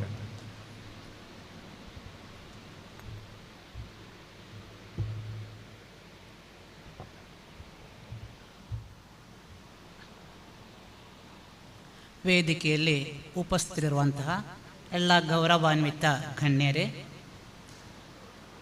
ಈ ಶ್ರೀಕೃಷ್ಣ ಆಸ್ಪತ್ರೆಯ ಆಡಳಿತ ನಿರ್ದೇಶಕರು, ನಮ್ಮ ನಾಡಿನ ಜನಪ್ರಿಯ ಹಾಗೂ ಜನಸ್ನೇಹಿ ಡಾಕ್ಟರ್ ಕೂಡ ಆಗಿರುವಂತಹ ಹಾಗೂ ನಮ್ಮ ಶಾಲೆಯ ಅತ್ಯಂತ ಪ್ರತಿಭಾನ್ವಿತ ಹಳೆ ವಿದ್ಯಾರ್ಥಿಯೂ ಆಗಿರುವಂತಹ ಡಾಕ್ಟರ್ ಮುರಳೀಕೃಷ್ಣರವರೇ, ಪ್ರತಿಯೊಬ್ಬ ಯಶಸ್ವಿ ಪುರುಷನ ಹಿಂದೆ ಒಂದು ಯಶಸ್ವಿ ಮಹಿಳೆ ಇರ್ತಾರೆ ಎಂಬುದಾಗಿ ಹೇಳ್ತಾರೆ. ಹಾಗೆಯೇ ನಮ್ಮ ಮುರಳೀಕೃಷ್ಣರವರ ವೈಯಕ್ತಿಕ ಜೀವನ ಹಾಗೂ ವೃತ್ತಿ ಜೀವನದ ಹಂತ ಹಂತದ ಬೆಳವಣಿಗೆಯಲ್ಲಿ ಹೆಗಲಿಗೆ ಹೆಗಲು ಕೊಟ್ಟು ಅದನ್ನು ಅವರೊಂದಿಗೆ ಸಾಗುತ್ತಿರುವಂತಹ ಅವರ ಧರ್ಮಪತ್ನಿ ಡಾಕ್ಟರ್ ವಂದನಾ ಮುರಳೀಕೃಷ್ಣರವರೇ, ಶ್ರೀಕೃಷ್ಣ ಆಸ್ಪತ್ರೆಯ ಎಲ್ಲ ಸಿಬ್ಬಂದಿ ವರ್ಗದವರೇ, ಮೂಡಿಗೆರೆ, ಹೊಯ್ಸಳ ಅಲ್ಲಿಂದ ಬಂದಿರುವಂತಹ ಎಲ್ಲ ಸಿಬ್ಬಂದಿಗಳೇ, ಇಲ್ಲಿ ತುಂಬ ಗಣ್ಯರು ನೆರೆದಿದ್ದೀರಿ. ತುಂಬ ನನಗನ್ನಿಸ್ತದೆ ತುಂಬ ವೈದ್ಯ ಮಿತ್ರ ವೃತ್ತಿಯವರೇ ಹೆಚ್ಚಿನವರು ಇರ್ತಾರೆ, ಹಾಗೂ ಊರ ಮಹನೀಯರೇ. ಇವತ್ತು ನಮ್ಮ ಈ ಊರಿಗೆ ಅತ್ಯಂತ ಒಂದು ಸಂತೋಷದ ಒಂದು ವಿಷಯ. ಶ್ರೀಕೃಷ್ಣ ಆಸ್ಪತ್ರೆ ನನಗನ್ನಿಸುತ್ತೆ ಮುರಳಿ ಡಾಕ್ಟರ್ ಅವರು ವೈದ್ಯಕೀಯ ವೃತ್ತಿಗೆ ಬಂದು 25 ವರ್ಷಗಳಾಯಿತು ಅಂತ ಅನಿಸುತ್ತೆ. ಸಿಲ್ವರ್ ಜೂಬ್ಲಿ ಅವರದ್ದು. ಹಾಗೆ ಆ ಬೆಳ್ಳಿ ಹಬ್ಬದ ಸಂದರ್ಭದಲ್ಲಿ ಇಲ್ಲಿ ಈ ಆಸ್ಪತ್ರೆಯಲ್ಲಿ KMC ಆಸ್ಪತ್ರೆಯ ಸಹಯೋಗದೊಂದಿಗೆ ಒಂದು ಎಮರ್ಜೆನ್ಸಿ ವಿಭಾಗ ಇಲ್ಲಿ ಇವತ್ತು ಪ್ರಾರಂಭ ಆಗಿದೆ. ಈ ಎಮರ್ಜೆನ್ಸಿ ವಿಭಾಗ ಈ ಊರಿಗೆ ಅತ್ಯಂತ ಒಂದು ಇದನ್ನೆಲ್ಲ ಸಾಧಿಸಬೇಕಾದ್ರೆ ಮುರಳೀಕೃಷ್ಣರವರು ಆರಂಭದಲ್ಲಿ ಹೇಳಿದರು, ಸುಮಾರು ವಿಷಯಗಳನ್ನು ಹೇಳಿದರು. ಅವರ ಪ್ರಾಮಾಣಿಕ ಸೇವೆ ಯಾವಾಗಲೂ ಇಲ್ಲಿಟ್ಟು ನನಗೆ ಅವರನ್ನು ತುಂಬ ವರ್ಷದಿಂದ ಪರಿಚಯ ಇದೆ, ಸುಮಾರು 35 ವರ್ಷಗಳ ಪರಿಚಯ ಇದೆ ನನಗೆ ಡಾಕ್ಟರ್ ಅವರದು. ಅವರು ಡಾಕ್ಟರ್ ಆಗೋದಕ್ಕಿಂತ ಮೊದಲಿಂದಲೂ ನಮ್ಮ ಶಾಲೆಯಲ್ಲಿ ಕಲಿತವರು. ಅವರು ಮಾತ್ರವಲ್ಲ, ಅವರ ಕುಟುಂಬದವರೆಲ್ಲರೂ ಕೂಡ ನಮ್ಮ ಶಾಲೆಯಲ್ಲೇ ಕಲಿತವರು. ಇಲ್ಲಿ ಅವರ ತಂದೆಯವರಿಗೂ ಕೂಡ ನನಗೆ ಅತ್ಯಂತ ಪರಿಚಯ ಇರುವಂತಹ ನಮ್ಮ ಸರ್ ಆಗಿದ್ದರು ಅವರು ಕೂಡ. ಹಾಗೆ ಈ ಆಸ್ಪತ್ರೆಯಲ್ಲಿ ನಮ್ಮ ಇದೊಂದು ಅವರ ಒಂದು ಕನಸನ್ನು ನನಸಾಗಿದಂಥ ಒಂದು ಸುದಿನ ಇವತ್ತು.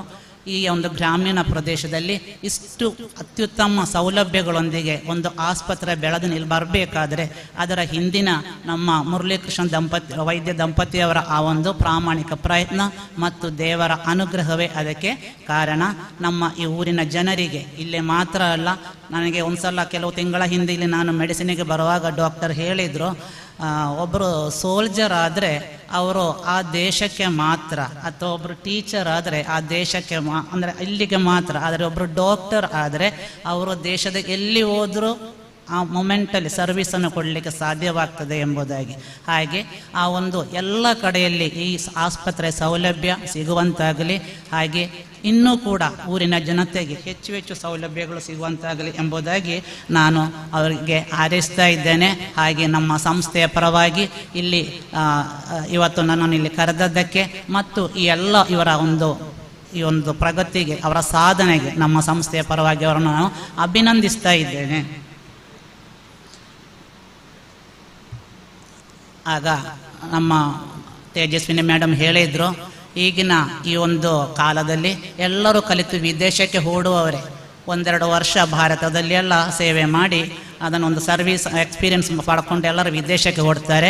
ಆದರೆ ನಮ್ಮ ಮುರಳಿ ಡಾಕ್ಟರ್ ಅವರು ಅವರ ಮನೆಯನ್ನೂ ಬಿಟ್ಟು ದೂರ ಹೋಗದೆ, ಅವರ ಊರನ್ನೂ ಬಿಟ್ಟು ದೂರ ಹೋಗದೆ, ಅವರು ಮಾತ್ರ ಅಲ್ಲ ಅವರ ಕುಟುಂಬದವರು, ಅವರ ಮಕ್ಕಳು ಮೊನ್ನೆ ಕೂಡ ನನ್ನ ಹತ್ರ ಹೇಳಿದರು, ಮೇಡಮ್ ನನ್ನ ಮಗನು ಕೂಡ ಮೆಡಿಸಿನ್ ಕಲಿತಾ ಇದ್ದಾನೆ, ಅವನು ಕೂಡ ಇಲ್ಲಿಗೆ ಬರಬೇಕು, ಇಲ್ಲೇ ಸೇವೆ ಮಾಡಬೇಕು ಎಂಬುದಾಗಿ.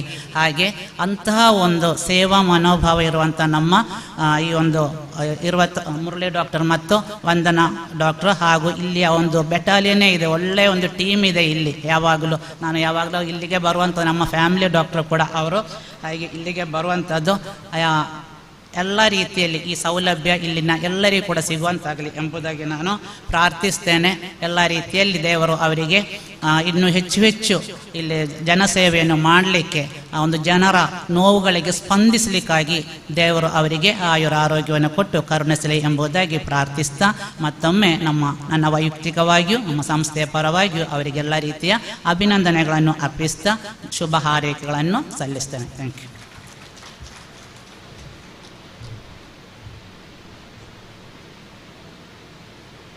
ಧನ್ಯವಾದಗಳು madam. very warm welcome to everyone present here.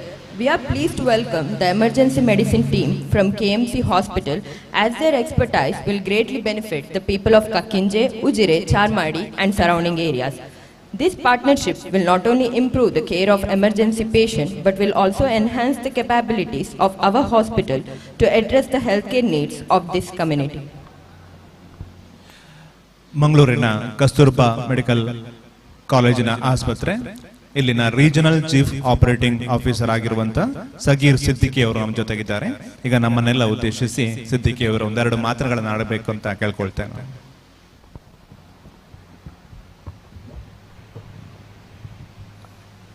Dr. Murli Krishna, dignitaries on the dais, off the dais, guests and all my friends. Very good afternoon. I'm very, very happy to be here today.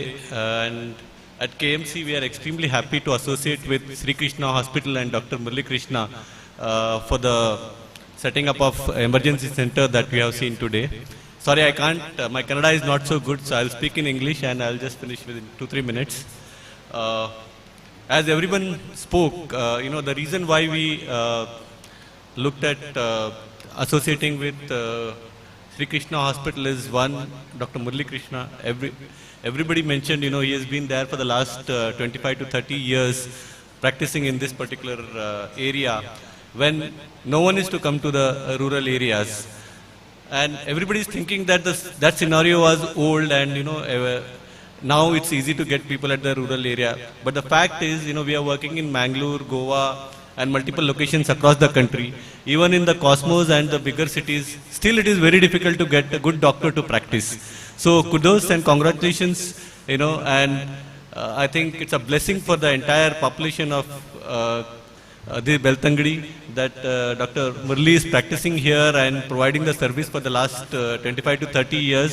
It's not at all possible, to get such a brilliant doctor to dedicate the entire life for the service of people when he had the opportunity to go anywhere in the world. And because that is the time when actually doctors had humongous opportunities and they could have done anything they would have, wanted. But it's really great of Dr. Murli that, he decided to come here and settle and set up this hospital and start from scratch and build it up to a level of 50-bed hospital. It's not a joke. I am from Karwar, which is a much bigger place than Kaikanje, but we don't have a single hospital matching this hospital. So, it's all the greatness of Dr. Murli Krishna that, he's been able to set up this, and his wife, Dr. Vandana, and the rest of the team members, that they are dedicating this hospital and their service to the population of this. I think no amount of gratitude will actually, be a homage to what he has already done. And I'm sure with this tie-up, that's the reason we were actually, very, very happy when this discussion came up. And because we know that he's been providing this service and is completely dedicated. And the people in Kakkunje, and especially from, say, Chikmagalur onwards up to Mangalore, there is no facility available. So the whole idea of this setup is to save lives. Because I have myself seen that, so many people have lost life because they didn't have a good setup nearby. So this setup will ensure that, any emergencies, trauma, accidents, we will be able to save lives. We have the required infrastructure. We have people here, trained staff here, who's been actually doing this day in, day out in our hospital in Mangalore. We have similar kind of centers in Kerala, and in Puttur we have the outreach centers like what we have set up here. And I think this will also become very useful, in fact more useful than the other centers we have, because what I have seen is in this entire surrounding there is no good setup. And when there is no good setup, a small emergency setup like this with required facilities and doctors make a huge difference. So I would also like to thank my own team, Dr. Jidu, Dr. Tanveer, Dr. Karthik and his team members for working tirelessly to, bring this up and looking at each and every aspect, how we can actually collaborate and provide the best service to the people here. So they have done a great job so far. Earlier also in Puttur and in Kerala where we have a setup. So it's a very enthusiastic team under the leadership of Dr. Jidu, and he's been doing excellent job.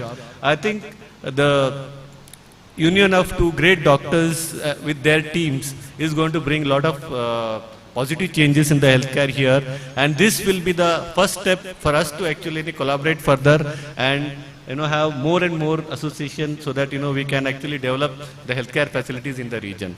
So with this, again, I would like to congratulate Dr. Harish, Dr. Jidu, Sri Krishna Hospital and the entire team for coming up with this concept, and I'm sure this center will do extremely well in terms of saving lives, because what we are looking at is save life as many as possible. So thanks again for listening to me. Congratulations to Dr. Krishna, Dr. Jidu and the entire team once again for this particular setup. Thank you very much. Thank you, Siddiqui sir. Thank you for your recognition of Sri Krishna Hospital and collaboration. ಈಗ ನಾವು ಮಂಗಳೂರಿನ ಜ್ಯೋತಿ circle ಅಂತ ಏನು ಹೇಳ್ತೇವೆ, ಅಂದರೆ doctor BR Ambedkar ಸರ್ಕಲ್ನ KMC ಆಸ್ಪತ್ರೆಯ emergency medicine ವಿಭಾಗದ ಮುಖ್ಯಸ್ಥರಾದ ಡಾಕ್ಟರ್ ಜಿದು ರಾಧಾಕೃಷ್ಣನ್ ಅವರು ನಮ್ಮ ಜೊತೆ ಇದ್ದಾರೆ. ಅವರೀಗ ನಮ್ಮನ್ನು ಉದ್ದೇಶಿಸಿ ಒಂದೆರಡು ಮಾತುಗಳನ್ನಾಡಲಿದ್ದಾರೆ.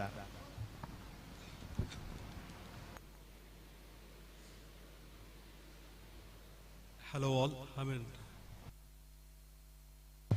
Hello. Yeah. Good morning all. So, apologies again. I speak Kannada, but if I speak Kannada, it becomes Kanglish rather than Kannada. So I don't want to make a new language. I'll stick on to the language which I'm more comfortable with. I'll talk in English. So dignitaries on the dais, off the dais, my friends, my teammates, my colleagues, the media, everybody gathered over here. Very good morning to you all. Good afternoon already. When it comes to healthcare in rural area, we are not doing this for the first time. Rural service, our doctors have been coming here in this area for many years. Let it be the cardiologist, let it be the nephrologist, let it be the neurologist. They have been coming here once in a week, once in 15 days, sometimes once in a month, and they're giving their service here.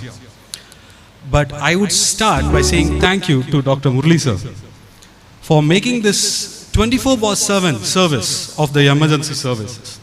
That is possible only, by your and your teams and Vandana madam's dedication. Any emergencies happen. What happened previously? It was like, now KMC Hogbadana. Now he, with all his effort, he has brought KMC all over here. Alinda, he has brought KMC here to this rural area, serving 24/7. That's a big round of applause for you, sir. Big round of applause to you. We have our centers in Puttur, in Kerala. It started 2-3 years back under the leadership of Mr. Sagir, who is here, right over here, and Dr. Anand Venugopal, who took this initiative. When Pragati Hospital team, Dr. Shripati Rao and Dr. Sudha came and approached us. ಈಗೆಲ್ಲ emergency ಆಗ್ತಾ ಇದೆ, ನಮಗೆ ಸ್ವಲ್ಪ support ಬೇಕು, ನೀವೇನೋ ಒಂದು ಮಾಡಿ ಅಂತ. ಆಮೇಲೆ ಏನಾಯಿತು, ಕೋವಿಡ್ ಬಂತು. ಕೋವಿಡ್ ಬಂದ ಮೇಲೆ V couldn't do anything much because everywhere it's occupied and it's blocked. After that what happen, they approached us again. Dr. Sudha Bandru, we had a big meeting, I still remember that day, and they would come help us out for this emergency service. We are really suffering in this rural area. Then we took up that initiative and then went ahead and we learned a lot over a period of time. And then our other centers came up in Kerala, and from then I would say that we are seeing more than 8,000 emergencies. More than 8,000 emergencies. Otherly, more than 5,000 were real critical emergencies. Very critical emergencies where we could save most of them. That is where we are right now. Illi no Kakinjayalli namdu trial run ಆಗ್ತಾ ಉಂಟು. Past 10 days namdu team illi idare, trial run ಆಗ್ತಾ ಇದೆ. In that we could save around 8 to 10 patients already. 8 to 10 patients we could save. Really critical patients. Heart attack irli, stroke irli, accident case irli, ಕೆಲವರು already treatment KMCಲಿ ಆಗಿಬಿಟ್ಟು discharge ಆಗಿದ್ದಾರೆ, and they are really good. And thank you once more sir for this opportunity. Right. Now KMC Emergency Medical Center. What is a satellite emergency center? Now when you say emergency center, emergency is not an easy thing. Ella time bound. ಎಲ್ಲ seconds bound, ಎಲ್ಲ seconds matters in emergency. ಅದು 3 components ಉಂಟು ಅದರಲ್ಲಿ. Pre hospital care and definitive care ಅಂತ ಹೇಳ್ತೀವಿ ನಾವು medical emergency ಮೆಡಿಸಿನಲ್ಲಿ. Pre hospital care ಅಂದರೆ ಏನು? ಹಾಸ್ಪಿಟಲ್ ಬರೋದು ಮುಂಚೆ ಏನು ಮಾಡಬೇಕು, ಏನು ಮಾಡಬಾರದು, ವೆರಿ ವೆರಿ ಇಂಪಾರ್ಟೆಂಟ್. ಹಾಸ್ಪಿಟಲ್ ಹೇಗೆ ಬರಬೇಕು, ಆ್ಯಂಬುಲೆನ್ಸಲ್ಲಿ ಏನು ಮಾಡಬೇಕು, that's called pre hospital care. Hospital care ಅಂದರೆ ಏನು? ಇಲ್ಲಿ ಬಂದು ಸ್ಟೆಬಿಲೈಸ್ ಆಗಿಬಿಟ್ಟು ಆವಾಗ ಏನು ಮಾಡಿಕೊಂಡು ಡಿಫ್ರೆನ್ಷಿಯಲ್ ಡಯಾಗ್ನೋಸ್ ಎಲ್ಲ ಮಾಡಿಬಿಟ್ಟು ಬೇರೆ ಹಾಸ್ಪಿಟಲ್ ಹೋಗಬೇಕಾ ಇಲ್ಲ ಇಲ್ಲಿಯೇ ಟ್ರೀಟ್ಮೆಂಟ್ ಆಗಬೇಕಾ ಅಂದರೆ next level definitive care, that is super speciality hospital. ನಾವು ಮ್ಯಾಂಗ್ಳೂರ್ KMC ಇರೋ ಆ ಥರ ಹಾಸ್ಪಿಟಲ್. ಇದೆಲ್ಲ ಜೊತೆಗೆ ಯುನೈಟ್ ಮಾಡಲಿಕ್ಕೆ it's very very task. So what we have done, ಇದೆಲ್ಲ ಒಂದು all these 3 components to set it up. What we have done is, first step ನಮ್ಮದು ಕಾಕಿಂಜಿ ಇದು ಶ್ರೀಕೃಷ್ಣ ಹಾಸ್ಪಿಟಲ್ ನರ್ಸಸ್ ನಮ್ಮ ಜೊತೆಗೆ we took them to our hospital in KMC Mangalore. Train ಮಾಡಿದ್ದೀವಿ how we practise, how ನಮ್ಮದು medical equipments, ನಮ್ಮದು drugs ಹೇಗೆ, ನಮ್ಮದು ಪ್ರೋಟೋಕಾಲ್ಸ್ ಹೇಗೆ ಕೊಡೋದು, ಈಗ ಎಮರ್ಜೆನ್ಸಿ ಬಂದರೆ ಹೇಗೆ ಆ್ಯಕ್ಟ್ ಮಾಡಬೇಕು, ಹೇಗೆ ಏನು ಮಾಡಬಾರದು, ಏದು ಫಸ್ಟ್ ನೋಡಬೇಕು ಇದು ಲಾಸ್ಟ್ ನೋಡಬೇಕು, ಇದೆಲ್ಲ we train them. That's a first step. Next step ಏನು ಮಾಡಿದ್ದೀವಿ, we posted our ambulance. No, sir has provided the ambulance here with an ACLS ambulance that is like pre-hospital care. That is, it's like an ICU ambulance. ಅದು ಒಳಗಡೆ ventilator ಉಂಟು, ambulance ಉಂಟು, even monitoring of patients ಉಂಟು. Next ನಮ್ಮ side ಅಂತ ಏನು ಮಾಡಿದ್ದೀವಿ, ಅವ್ರು ಫುಲ್ ಸೆಟಪ್ ಮಾಡಿ we helped sir to help up the setup. Sir was very obliged to give us the best machineries. ಹೇಗೆ KMC ಹಾಸ್ಪಿಟಲ್ ಮ್ಯಾಂಗ್ಳೂರಲ್ಲಿ ಉಂಟು ಸೇಮ್ ಮಿಷನ್. ಈ ಸ್ಪೆಸಿಫಿಕ್ಲಿ ನನಗೆ ಇದೇ ಬೇಕು, definitely I want this.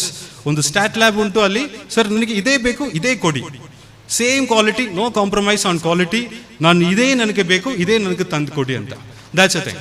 He would have gone for many cheaper things, but quality was very very important, so he stuck on to that and he took that mission there. That's what it is. Next, we had our doctors, our paramedics who are really trained in emergency are posted here 24/7. By doing all these things, what happened is we are able to, any emergency early, medical emergencies, surgical emergency, trauma early, pediatric makkaladu emergency early, delivery related emergency early, we are prepared to stabilize any type of emergency at this point of time. So that's how we are right now. Now, hoping to save more lives in this area. Emergency, every seconds count. We need your support in a big way. Support in the sense, emergency shouldn't happen to anybody, but if it happens, I request you all to use the facility because we are here to serve you. To serve you, to treat you well. Don't worry about anything. Please walk in here. Facility, use Madi. Please use Madi so that we can save more lives. And the next thing is, I would like to conclude the tagline of KMC, which always says what? Lives on. In KMC, it's always lives on. Thank you very much. We will work together. We'll talk more. Thank you. Have a good day. Srikrishna ಆಸ್ಪತ್ರೆ ಸೇರಿದಂತೆ KMCಯ ಸೇವೆಗಳನ್ನು ವಿಸ್ತರಿಸ್ತಾ ಇರೋದ್ರ ಬಗ್ಗೆ ಜೀದು ರಾಧಾಕೃಷ್ಣರವರು ಮಾಹಿತಿ ನೀಡಿದ್ದಾರೆ. ಸಮಾಜದಿಂದ ಪರವಾಗಿ, ನಮ್ಮೆಲ್ಲರ ಪರವಾಗಿ ಅನಂತ ಧನ್ಯವಾದಗಳು ಸರ್. ಈಗ ಧರ್ಮಸ್ಥಳದ ಗ್ರಾಮೀಣಾಭಿವೃದ್ಧಿ ಸಂಸ್ಥೆ ಅಂದ್ರೆ SKDRDPಯ ವಿಮಾ ವಿಭಾಗದ ಪ್ರಾದೇಶಿಕ ನಿರ್ದೇಶಕರಾದ ವಸಂತ ಸಾಲಿಯಾನ್ ಅವರು ನಮ್ಮ ಜೊತೆ ಇದ್ದಾರೆ. ಅವರು ನಮ್ಮನ್ನೆಲ್ಲ ಉದ್ದೇಶಿಸಿ ಒಂದೆರಡು ಮಾತುಗಳನ್ನು ಆಡ್ತಾ ಇದ್ದಾರೆ.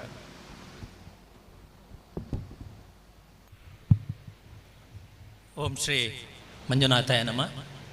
ಇವತ್ತಿನ ಈ ಒಂದು ಶ್ರೀಕೃಷ್ಣ ಆಸ್ಪತ್ರೆಯಲ್ಲಿ KMC ಮಂಗಳೂರಿನ ಸಹಯೋಗದಲ್ಲಿ ನೂತನವಾಗಿ ತುರ್ತು ಚಿಕಿತ್ಸಾ ವೈದ್ಯಕೀಯ ಕೇಂದ್ರದ ಈ ಒಂದು ಉದ್ಘಾಟನಾ ಕಾರ್ಯಕ್ರಮದಲ್ಲಿ ವೇದಿಕೆಯಲ್ಲಿ ಉಪಸ್ಥಿತಿರುವಂಥ ಎಲ್ಲ ಗೌರವಾನ್ವಿತ ಅತಿಥಿಗಳೇ ಹಾಗೂ ಮುಂಭಾಗದಲ್ಲಿರುವಂತಹ ಎಲ್ಲ ಈ ಭಾಗದ ಗ್ರಾಮಸ್ಥರೇ ಮತ್ತು ಎಲ್ಲ ನಮ್ಮ ಇದಕ್ಕೆ ಈ ಆಸ್ಪತ್ರೆಗೆ ಸಂಬಂಧಪಟ್ಟಂಥ ಎಲ್ಲ ಸಿಬ್ಬಂದಿ ವರ್ಗದವರೇ. ಬಹಳ ಮುಖ್ಯವಾಗಿ ಇವತ್ತು ಈ ಗ್ರಾಮೀಣ ಭಾಗಗಳಲ್ಲಿ ಆಸ್ಪತ್ರೆಗಳು ಹೆಚ್ಚು ಪ್ರಾರಂಭ ಆಗ್ತಾ ಇದೆ. ಇದಕ್ಕೆ ಮುಖ್ಯ ಕಾರಣ ಏನಂತ ಹೇಳಿದರೆ, ಬಹುಶಃ ಇವತ್ತು ಮನುಷ್ಯನ ಆರೋಗ್ಯದಲ್ಲಿ ಆಗುವಂತಹ ಬದಲಾವಣೆಗಳು ಏನಿದೆಯೋ ಇದಕ್ಕೆ ತುರ್ತು ಚಿಕಿತ್ಸೆಗಳನ್ನು ಪಡ್ಕೊಳ್ಳುವುದಕ್ಕಾಗಿ ಬೇಕಾಗಿ ವೈದ್ಯರುಗಳನ್ನು ಸಂಪರ್ಕಿಸುವಂತಹ ಒಂದು ವ್ಯವಸ್ಥೆ ಜನರಲ್ಲಿ ಈಗ ಒಂದು ಜಾಗೃತಿ ಬಂದದ್ರಿಂದಾಗಿ ಆಸ್ಪತ್ರೆಗಳ ಸಂಖ್ಯೆ ಜಾಸ್ತಿ ಆಗ್ತಾ ಇದೆ. ಅದರಲ್ಲೂ ಗ್ರಾಮೀಣ ಭಾಗದಲ್ಲಿ ನಮಗೆ ಆಸ್ಪತ್ರೆಗಳು ಹೆಚ್ಚಾದಾಗೆ ಬಹುಶಃ ಸ್ಥಳೀಯ ವೈದ್ಯರುಗಳು ನಮಗೆ ಸೇವೆಯನ್ನು ಕೊಟ್ಟಾಗ ನಮ್ಮಲ್ಲಿ ಏನು ಕಾಯಿಲೆಗಳಿದೆ ಅಥವಾ ನಮಗೇನು ಸಮಸ್ಯೆಗಳು ಬರ್ತಾ ಇದೆ ಅದನ್ನು ಮುಕ್ತವಾಗಿ ಅವರಲ್ಲಿ ಹೇಳಿಕೊಳ್ಳಿಕ್ಕೆ ಒಂದು ಒಳ್ಳೆಯ ಒಂದು ವ್ಯವಸ್ಥೆ ಸ್ಥಳೀಯವಾಗಿದ್ದಂಥ ಆಸ್ಪತ್ರೆಗಳ ವೈದ್ಯರುಗಳಿಂದ ನಮಗೆ ಆಗ್ತದೆ. ಇವತ್ತು ನಾವು ನೋಡ್ತಾ ಇದ್ದೇವೆ, ದೊಡ್ಡ ದೊಡ್ಡ ಸಿಟಿಗಳಲ್ಲಿ ಇರುವಂಥ ಆಸ್ಪತ್ರೆಗಳಿಗೆ ಹೋದಾಗ ಬಹುಶಃ ಅಲ್ಲಿ ರೋಗಿಗಳು ಮುಕ್ತವಾಗಿ ಹೇಳಿಕೊಳ್ಳಿಕ್ಕೆ ಅವಕಾಶಗಳು ಕಡಿಮೆ. ಆದರೂ ಒಂದು ರೀತಿಯಿಂದ ಭಯದ ವಾತಾವರಣದಿಂದ ಭಯದ ವಾತಾವರಣ ಆಸ್ಪತ್ರೆಗೆ ಹೋದಾಗ ಹೆಚ್ಚಿನ ರೋಗಿಗಳಲ್ಲಿ ಉಂಟಾಗೋದನ್ನು ನಾವು ಕಾಣ್ತಾ ಇದ್ದೇವೆ. ಹಾಗಾಗಿ ಯಾವಾಗ ತುರ್ತು ಚಿಕಿತ್ಸೆಗಳು ನಮಗೆ ಸಿಗುತ್ತಾ ಅತಿ ಬೇಗವಾಗಿ ನಮಗೆ ಆ ಕಾಯಿಲೆಯನ್ನು ಗುಣಪಡಿಸಲಿಕ್ಕೆ ಸಾಧ್ಯತೆ ಇದೆ. ಇವತ್ತು ಮನುಷ್ಯ ಹೇಗಂತ ಹೇಳಿದ್ರೆ ಹಿಂದಿನ ಜನಾಂಗ ಪರಿಸರದೊಂದಿಗೆ ಬದುಕುವಂಥದ್ದನ್ನು ನಾವು ಕಲ್ತಿದ್ರು. ಆದರೆ ಇವತ್ತಿನ ಜನಾಂಗ ಹೇಗಂತ ಹೇಳಿದ್ರೆ ತಂತ್ರಜ್ಞಾನದೊಂದಿಗೆ ಬದುಕ್ತಾ ಇದ್ದಾರೆ. ಹಾಗಾಗಿ ಈ ತಂತ್ರಜ್ಞಾನ ಯಾವಾಗ ಜಾಸ್ತಿ ಆಗ್ತಾ ಇದೆಯೋ ಕಾಯಿಲೆಗಳು ಅಥವಾ ಏನೋ ಆರೋಗ್ಯ ಸಮಸ್ಯೆಗಳು ಏರುಪೇರಾಗುವಂಥದ್ದು ಬಹಳ ವಿಶೇಷವಾಗಿ ಏನು ಅಲ್ಲ. ಆದರೆ ನಮ್ಮ ಆರೋಗ್ಯದ ಬಗ್ಗೆ ಎಷ್ಟು ಕಾಳಜಿಯನ್ನು ವೈದ್ಯರು ವಹಿಸಿಕೊಳ್ತಾರ ಅದಕ್ಕಿಂತ ಹೆಚ್ಚು ಕಾಳಜಿ ನಮ್ಮ ಆರೋಗ್ಯದ ಬಗ್ಗೆ ಒಬ್ಬ ವ್ಯಕ್ತಿ ಅದರ ಬಗ್ಗೆ ಹೆಚ್ಚು ಕಾಳಜಿಯನ್ನು ವಹಿಸಿಕೊಂಡಾಗ ಬಹುಶಃ ಏನೇ ಕಾಯಿಲೆಗಳು ಬಂದಾಗ ಅದನ್ನು ಚಿಕಿತ್ಸೆ ಪಡ್ಕೊಂಡು ಅದನ್ನು ಕ್ಯೂರ್ ಮಾಡಲಿಕ್ಕೆ ಬಹಳ ಸುಲಭವಾಗಿ ಸಾಧ್ಯ ಆಗುತ್ತೆ.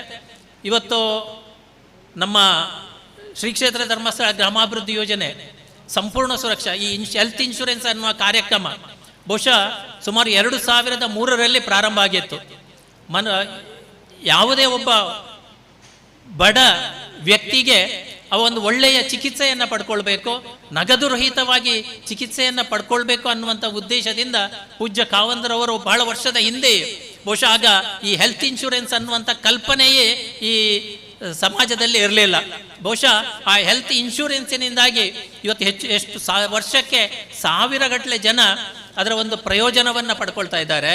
ಇವತ್ತು ಆ ಇನ್ಶೂರೆನ್ಸ್ ಸಂಪೂರ್ಣ ಸುರಕ್ಷತೆಯಿಂದಾಗಿ ನೆಮ್ಮದಿಯಿಂದ ಆಸ್ಪತ್ರೆಯಿಂದ ಚಿಕಿತ್ಸೆ ಪಡೆದು ಹೊರಬರಲಿಕ್ಕೆ ಬಡವರಿಗೆ ಸಾಧ್ಯತೆ ಆಗಿದೆ ಅಂತ ಹೇಳಿದ್ರೆ ಅದಕ್ಕೆ ಪೂಜ್ಯ ಕಾವಂದ್ರು ಪ್ರಾರಂಭಿಸಿದಂಥ ಹೆಲ್ತ್ ಇನ್ಶೂರೆನ್ಸ್.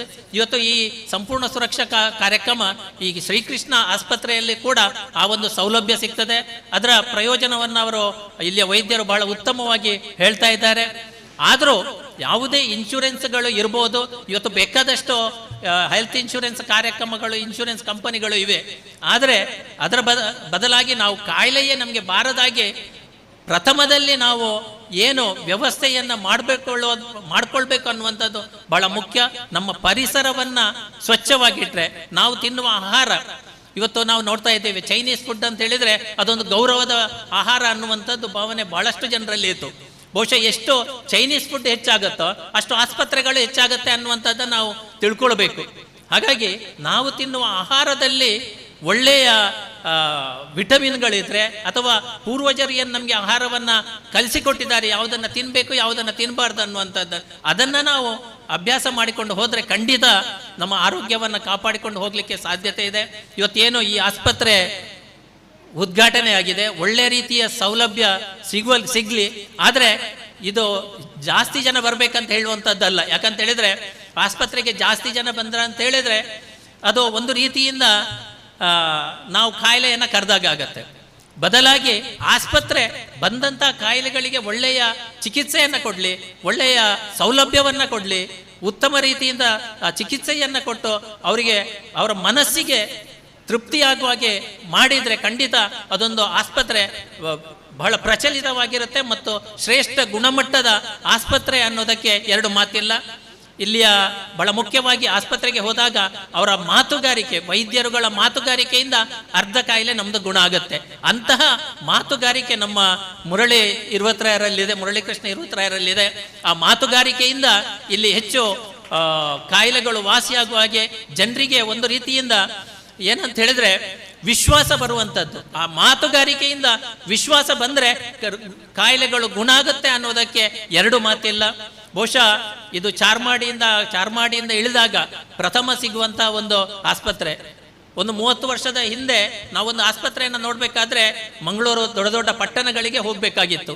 ಇವತ್ತು ಹಳ್ಳಿಗಳಲ್ಲಿ ಆ ಒಂದು ಸೌಲಭ್ಯ ಇದೆ. ಇದು ಒಂದು ರೀತಿಯಿಂದ ನಮ್ಮ ಪ್ರಗತಿಯ ಸಂಕೇತವೂ ಹೌದು.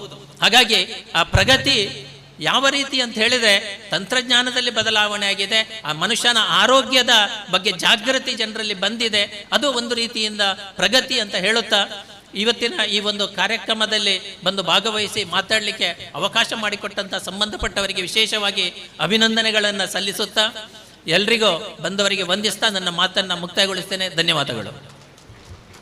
ಆಸ್ಪತ್ರೆಗಳು ದೇಹಕ್ಕೆ ಮಾತ್ರವಲ್ಲ ಮನಸ್ಸಿಗೂ ಚಿಕಿತ್ಸೆ ನೀಡ್ತವೆ ಅಂತ ಒಳ್ಳೆ ಮಾತುಗಳನ್ನು ಹೇಳಿದ ವಸಂತ ಸಾಲಿಯನ್ ಅವರಿಗೆ ಧನ್ಯವಾದಗಳು. ಈಗ ನಾನು ಕಂಡ ಅತ್ಯಂತ ಒಳ್ಳೆಯ ಶಿಕ್ಷಕರು ಆಗಿರುವಂತಹ ಪ್ರೀತಿಯ ವಸಂತ ಸರ್,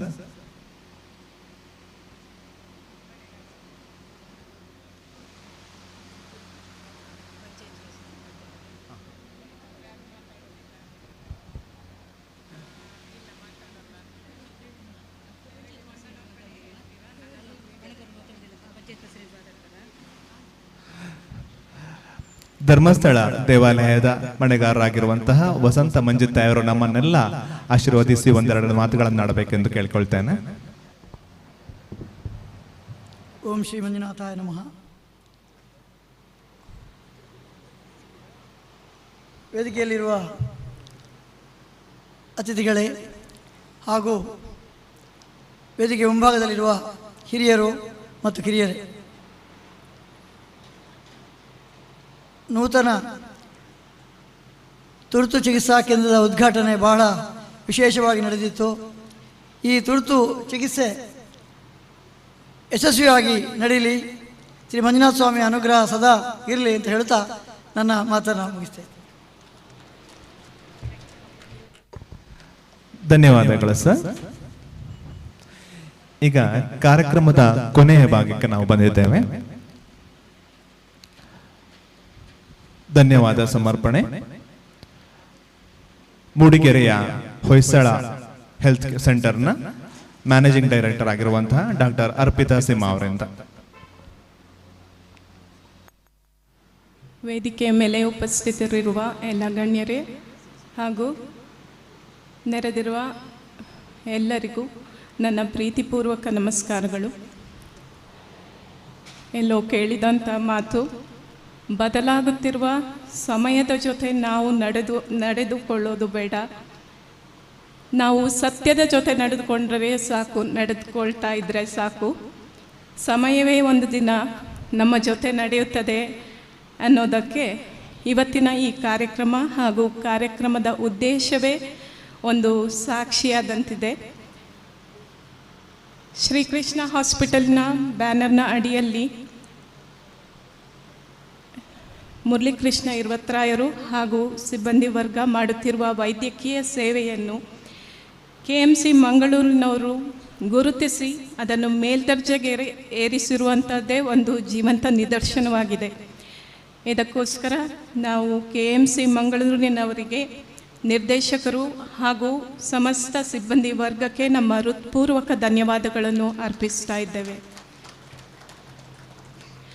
ಇನ್ನು ಈ ಕಾರ್ಯಕ್ರಮ ಸಾಕಾರಗೊಳ್ಳಲು ಅತಿ ಮುಖ್ಯವಾಗಿ ಕಾರಣರಾದಂತಹ ಅತಿಥಿ ಮಹನೀಯರು ಹಾಗೂ ಪ್ರತಿಯೊಬ್ಬರಿಗೂ ನನ್ನ ಧನ್ಯವಾದಗಳನ್ನು ಸಮರ್ಪಿಸ್ತಾ ಇದ್ದೇನೆ. ನಾವು ಏನೇ ಸೇವೆಯನ್ನು ಮಾಡಲು ಹೊರಟರೂ ಕೂಡ ಈ ವೈದ್ಯಕೀಯ ಸೇವೆಗಳಲ್ಲಿ ಹಲವಾರು ಕುಂದುಕೊರತೆಗಳು ಇದ್ದೇ ಇರುತ್ತದೆ. ಹಾಗೆ ನಮ್ಮಲ್ಲಿ ಕೂಡ ನಮ್ಮ ಸೇವೆಯು ಅಪೂರ್ಣವಾಗ್ತಾ ಇದೆ ಅನ್ನೋ ಕುಂದುಕೊರತೆ ಯಾವಾಗಲೂ ಇದ್ದೇ ಇತ್ತು. ಅದನ್ನರಿತು ನಮ್ಮ ಸಹಕಾರಕ್ಕೆ KMC ಹೃತ್ಪೂರ್ವಕ ನಮನಗಳು. ಹಾಗೂ ಈ ಕಾರ್ಯಕ್ರಮ ಇಲ್ಲಿ ನಡೆಯುತ್ತಾ ಇದೆ ಅಂತ ಹೇಳಿದರೆ ಅದಕ್ಕೆ ಮುಖ್ಯ ಕಾರಣಕರ್ತರೇ ನಮ್ಮೆಲ್ಲರ ಮಾರ್ಗದರ್ಶಕರಾದ ಶ್ರೀ ಮುರಳೀಕೃಷ್ಣ ಇರ್ವತ್ರಾಯರು. ಅವರಿಗೆ ಸಮಸ್ತ ಶಿಷ್ಯವೃಂದದ ಪರವಾಗಿ ಶ್ರೀಕೃಷ್ಣ ಆಸ್ಪತ್ರೆ ಸಿಬ್ಬಂದಿಯ ಪರವಾಗಿ ನನ್ನ ಹೃತ್ಪೂರ್ವಕ ವಂದನೆಗಳನ್ನು ತಿಳಿಸ್ತಾ ಇದ್ದೇನೆ. ಇಲ್ಲಿ ಉಪಸ್ಥಿತರಿರುವ ಪ್ರತಿಯೊಬ್ಬರೂ ಕೂಡ ನಮ್ಮ ಸಂಸ್ಥೆಯ ಏಳ್ಗೆಗೆ ಪ್ರತಿ ಹಂತದಲ್ಲೂ ಒಂದಲ್ಲ ಒಂದು ರೀತಿಯ ಕೊಡುಗೆಯನ್ನು ಕೊಟ್ಟಿರುವಂಥವರು, ಸಹಕಾರವನ್ನು ಕೊಟ್ಟಿರುವಂಥವರೇ ಆಗಿದ್ದೀರಾ. ಹಾಗಾಗಿ ನಿಮ್ಮ ಸಹಕಾರವನ್ನು ನಾವು ಇನ್ನು ಮುಂದೆ ಕೂಡ ಬೇಡುತ್ತಾ ಶ್ರೀಕೃಷ್ಣ ಆಸ್ಪತ್ರೆ ಕಕ್ಕಿಂಚೆ, ಸಾಯಿ ಕೃಷ್ಣ ಆಸ್ಪತ್ರೆ ಬಣ್ಕಲ್ ಹಾಗೂ ಹೊಯ್ಸಳ ಹೆಲ್ತ್ ಕೇರ್ ಮೂಡಿಗೆರೆ ವೈದ್ಯಕೀಯ ವೃಂದ ಹಾಗೂ ಸಿಬ್ಬಂದಿಗಳ ಪರವಾಗಿ ನಾನು ಹೃತ್ಪೂರ್ವಕ ವಂದನೆಗಳನ್ನು ತಿಳಿಸ್ತಾ ಇದ್ದೇನೆ. ನಮಸ್ತೆ. ಧನ್ಯವಾದಗಳು. ನಿಮಗೂ ಧನ್ಯವಾದಗಳು ಮೇಡಮ್. ಈಗ ಈ ಸುಂದರ ಕಾರ್ಯಕ್ರಮ ಮುಗೀತಾ ಇದೆ. ಈ ಮೂಲಕ ಕಾರ್ಯಕ್ರಮ ನಿರೂಪಣೆಯಲ್ಲಿ ನಾನು ಗುರುಪ್ರಸಾದ್, ಪತ್ರಕರ್ತ ಹವ್ಯಾಸ.